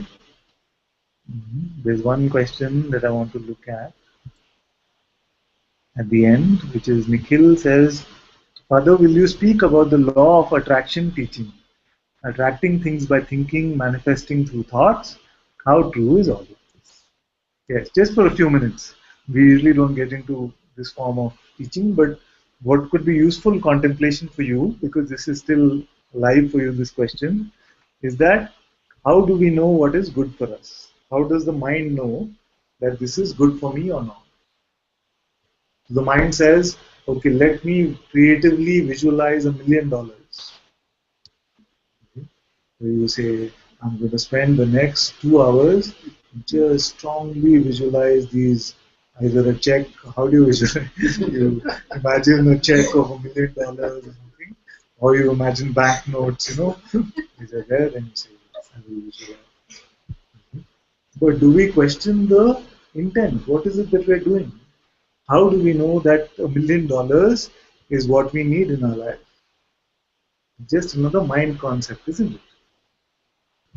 So suppose you were to get $1 million, but then you become a terrible person and your family doesn't want to talk to you. Is it worth it? Suppose you get $1 million and then you stop coming to satsang. So you will have $1 million to enjoy for the next 50, 60, 70, 80 years. But then what? Back to square one. So in satsang, you are being introduced to that which is eternal. And this question is very close to me also, because I had this conversation with my work colleague. I shared with some of you the other day. And I said that if there was one who was completely open and he was there in satsang, and somebody came and said, you just go for this meeting and you will get $1 billion. It is a no question for me. I would go to this one who is open.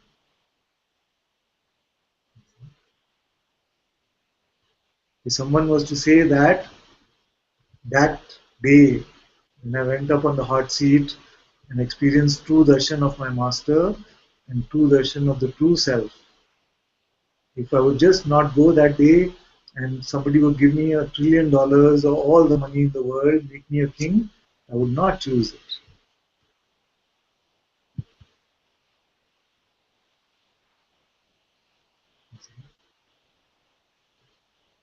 Because in that glance, he introduced me to the eternal one.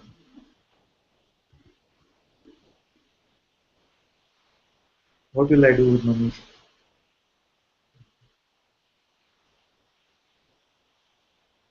What we must think about also this.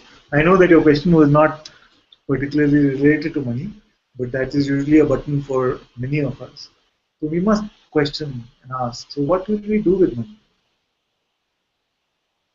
Will we be able to step out of this body and experience things through multiple bodies?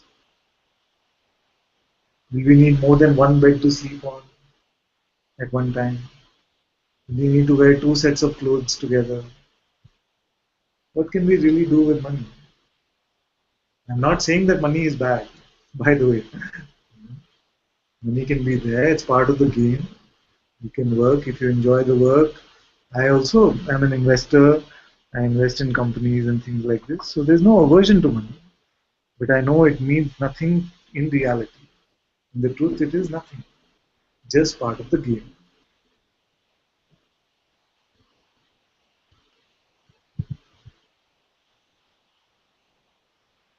So coming back to the law of attraction, how would we know what to attract?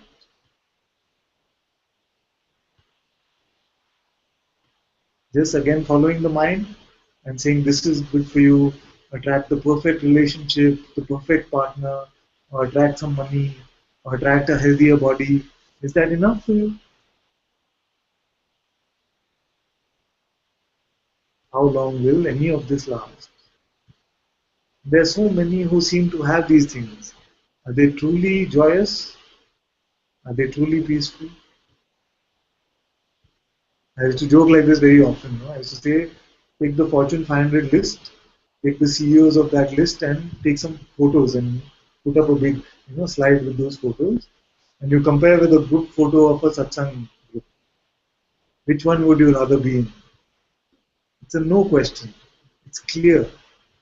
Just seeing the smile and the shine on the faces of those in satsang. So money. Then what else can you ask for? Relationship? All relationships seem so good before they start. And very quickly into the relationship, you're like, oh no, not again.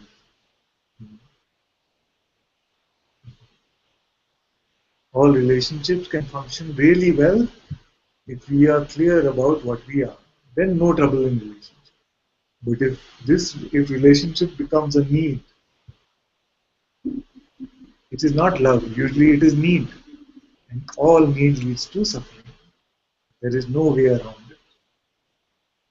And if we looked at ourselves, how we are in relationships, if there's no attention, we say, oh, you don't give me any attention, you're terrible. If there's too much attention, you say, oh, I need my space, back off, give me some space. There is nothing that works for us in a relationship. You see, because we are expecting to meet God. If we are truly expecting to meet God in the relationship, but God is where your own holy presence, your own being is the relationship. It's the truest relationship.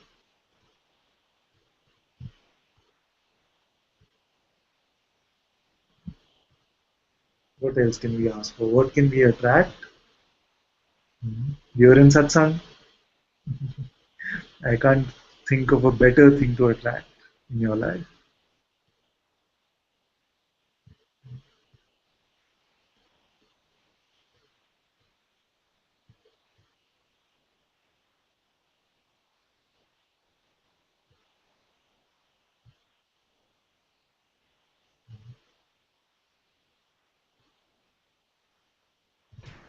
Can I come up, Father? Yes, my dear. I'm just going through all the chat messages because I seem to have missed everything. But come.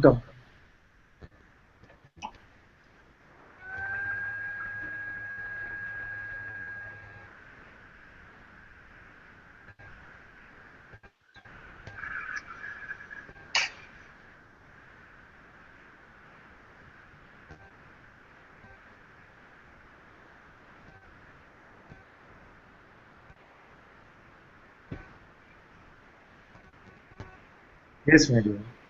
All yours now. Father, when I came back from Rishikesh and like even after for some time, there was no reflexes. Like even if anyone would say anything harshly or anyone would do anything, good, bad, there was no judgment or there were no reflexes. So basically, that there was a feeling of serenity. And lately, for past, maybe 4 or 5 days, the reflexes have grown very stronger, and there's a feeling of anger. And if someone would raise a finger on you, you'll revert back even strongly. But then again, there is a witnessing of that. So I don't know. The very strong voice is doing the self-inquiry by itself. Like every time, if a feeling would arise, and anger would arise, but like and within moments when it's been looked at, it's not there because there is no person, and it's just a thought which gets believed. Uh, Now mind is trying to convince that again this if you have an anger, or if anger happens to you, and if you're still worried about certain things in life, then probably you're again a person, and there is still a person left in you. And how can it be true that the person who knows the truth can again be angry, can again go through all these, can behave as normally as the people who doesn't know the truth. So I don't know. The mind is trying to play that trick, uh, but this But anger or this feeling of some irritation I want is to tell you, arising. that there is no truth.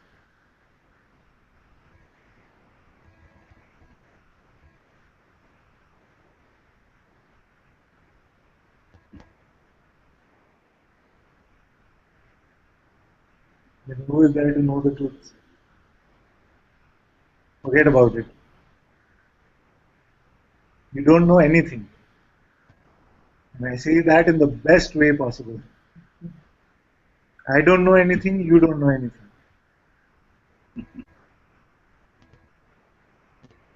Good.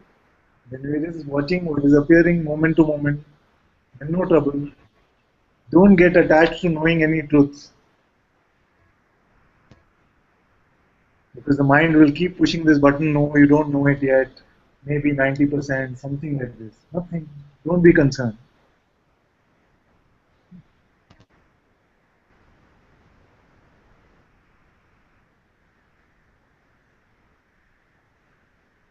And the mind will say, oh, that means still a person there. You say, where? Where is the person?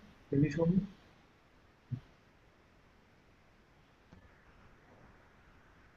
Play with it like a child. Don't treat it very seriously. If you take the mind very seriously, then trouble. Where is saying person still there? You say, where? Let's go find. Let's play hide and seek. Let's figure out where is this person.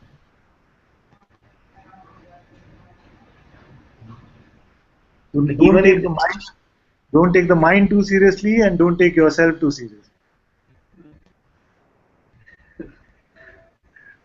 when the anger is coming, and there are some harsh words that are being spoken, even within that, there will be a gap, and there will be witnessing of who is that, is getting angry, this and that, and all of a sudden, while I have to speak something, I start laughing, and it's just like, it will become a very awkward situation that you were angry and now you're laughing, and the witnessing is there. It's pretty much because you can see the gap. There is a gap, like, this is not happening to you. So it's not like the again vicious circle wherein if you say something and then you keep contemplating about it, and then there will be a sinking feeling and you try to compensate it. It's not that routine kind of a vicious circle that used to happen or something, and there is not even an interest to know that. But I'm just telling you, the mind is trying to bring that into the perspective that, hey, even if you are aware, but still, how can there be an anger? How can there be feelings of making more money? How can there be feelings of working more, this and that? And witnessing is there, but I don't know if there is still a person saying that or not. But there is no interest in knowing even. There was never a person. Only imagine this. You know this. So don't give the person also too much importance. So don't take the mind too seriously. Don't take yourself seriously, and definitely don't take the person seriously. Now, and don't take your anger seriously.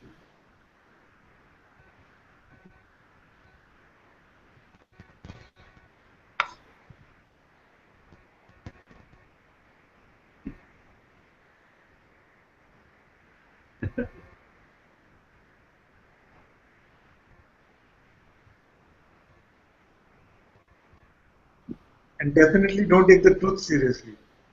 If you get too attached to this concept of truth, then it becomes all sticky. There are too many warriors to the truth, so I'm fighting for the truth. Not me.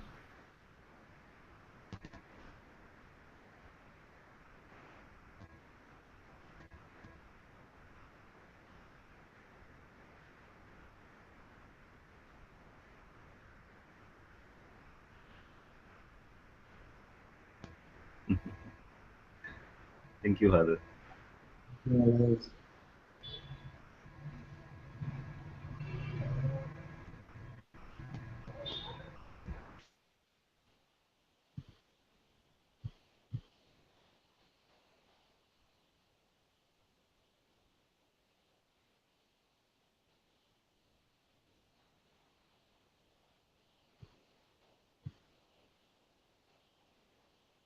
anytime you sense some trouble, just know that you have given more reality to something which is just imagined, more belief or seriousness to something which is nothing at all.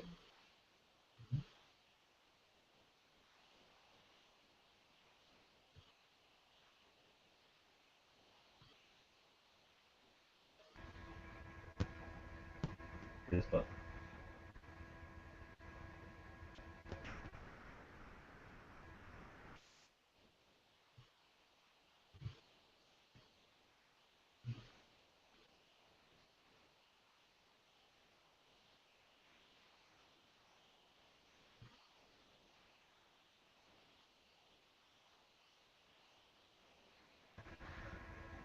It's all just an empty space.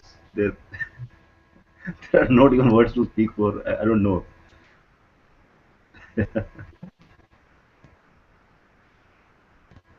you, Father. This in eloquence is very good.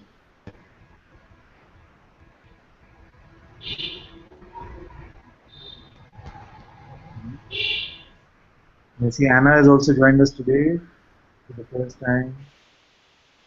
She's looking way too serious. What's going on?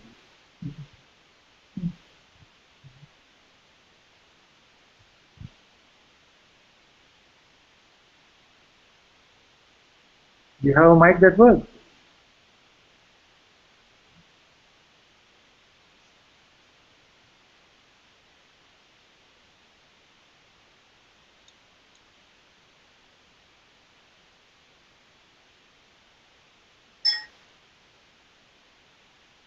Did you mute her?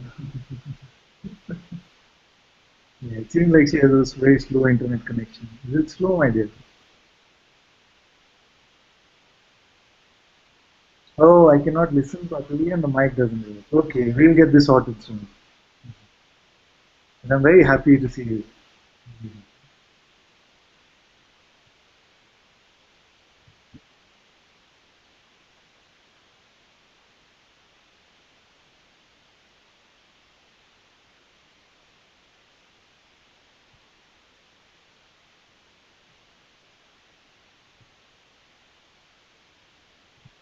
I see many new ones are here today. Bushra is here. She says maybe go back to the lingering identity. I'm not sure if there was something before that or the matrix reference.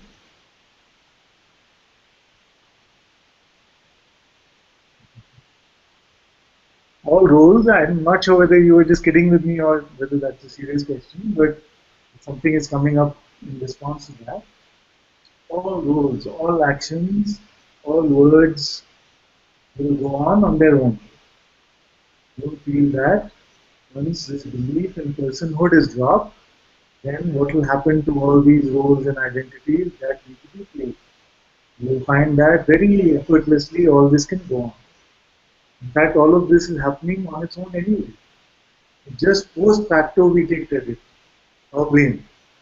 See, when it's something good, it says, oh, you did something good. I did something good. When something that seems to be trouble, we say, oh, no, I shouldn't have done that. I knew it's terrible. But this I who's the doer, nobody can find. It is the one doer. Consciousness itself.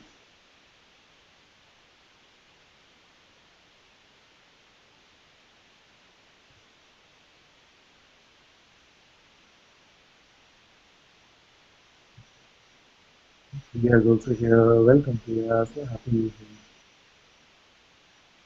Disha says, I have had lingering negative thoughts about my health.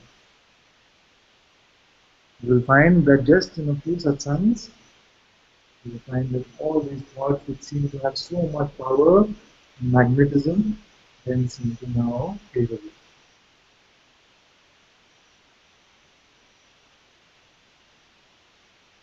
Then you say, I associate this with my mother's hypochondriac personality that has affected me as a child. Some conditioning can be built up in this way. But you will soon find that all these strong identities and thoughts will lose their power. Actually, the thoughts themselves don't have any power.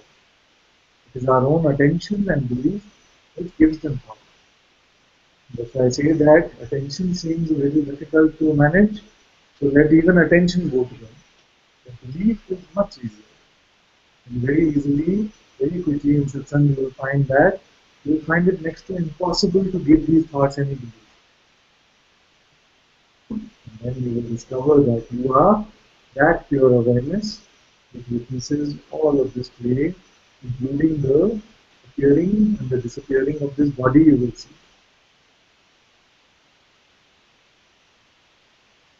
Good, welcome to Satsang, and I hope to see you more. And we will definitely talk about this somewhere. Anna says, I join you from YouTube because I cannot hear you in Hangouts. Love you, Ananta. Thank you so much. I love you too, my dear.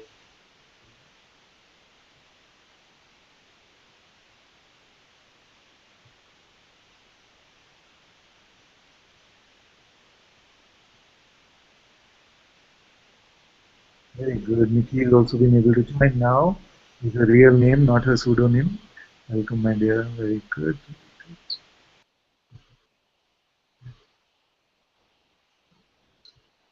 So, who's going to sing for us? ？ . 。 . 。 . 。 . 。 . 。 . 。 . 。 . 。 . 。 。 . 。 . 。 。 . 。 。 . 。 。 . 。 。 . 。 . 。 . 。 . 。 。 . 。 . 。 . 。 . 。 . 。 . 。 。 .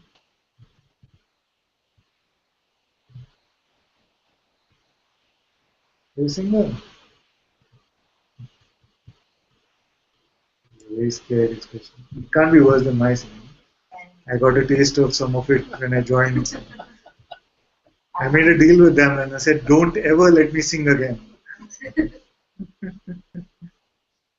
I can't even sing my nursery rhymes, but it's that bad. Nursery rhymes also not. So we form a club of. Yeah.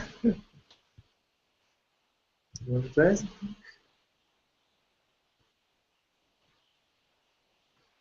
Okay, Ambas will start and then Ishani will think of the song to them.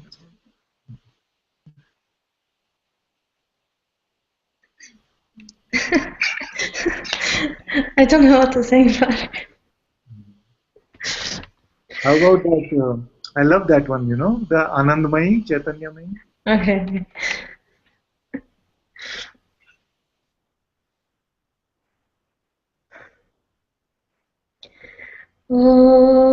Om Anandamayi Chaitanyamayi Satyamayi Parameshwari Anandamayi Chaitanyamayi Satyamayi Parameshwari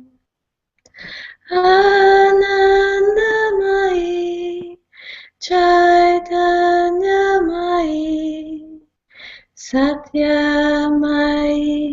Parameshwari Anandamayi Chaitanyamayi Satyamayi Parameshwari Anandamayi Chaitanyamayi Satyamayi Parameshwari Anandamayi Chaitanyamayi Satyamayi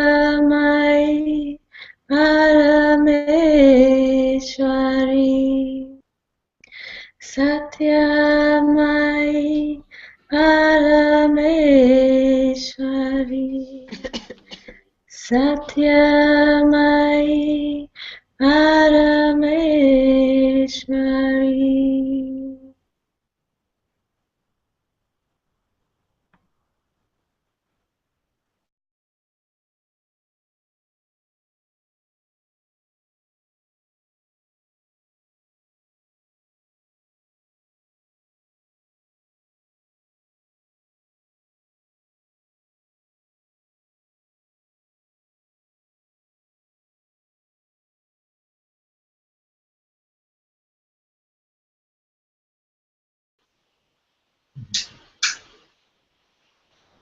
Ishani says she cannot sing, no voice today. Yeah, some more maybe even there.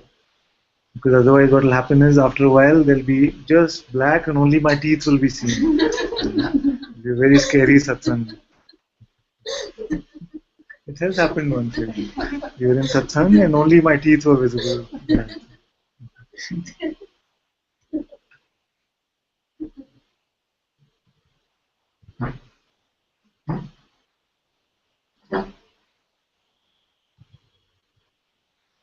So, my love, we can play Parvati's invocations.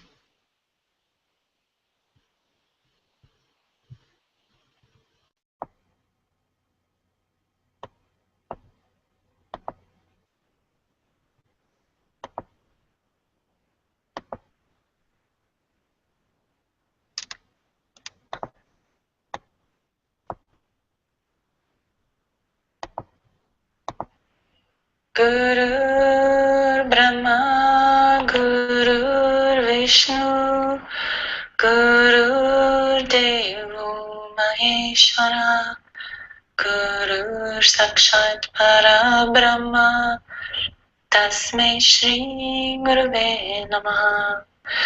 Dhyanamoolam Gururmurti Pujamulam Gururpadam Mantramulam Gururvakyam Mokshamulam Gururkripa Mokshamulam Mujiji Kripa Mokshamulam Anantaji Kripa Sarvesham Swastir Bhavatu Sarvesham Shantir Bhavatu Sarvesham Purnam Bhavatu Sarvesham Mangalam Bhavatu Sarve Bhavantu Sukhina Sarve Santu Niramya Sarve Patrani Pashantu Magashitu Babak Bhavet Asatoma Satkamiya Tamasoma Jyotir Gamiya Mrichurma Amritam Gamiya Om Purnamida Purnamidam Purnat Purnamadachate Purnasya Purnamadaya Purnameva Vashishyate Om Shanti Shanti Shanti Brahma Paramastu Om Shri Satguru Bhagavan Ki Jai Om Shri Satguru Mujiji Ki Jai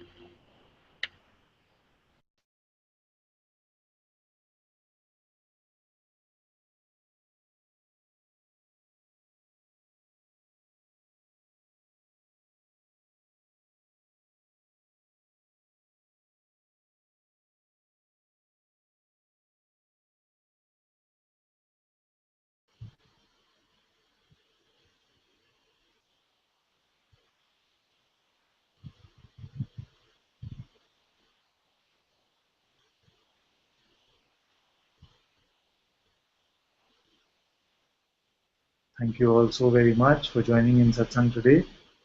Satguru Shri Mujiji Ki Jai. Jai. Ananta ji ki Jai. Jai. Jai.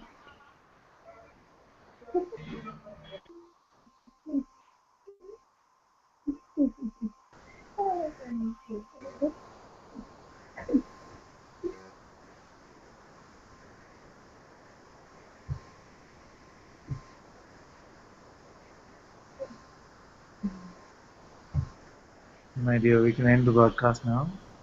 Thank you all so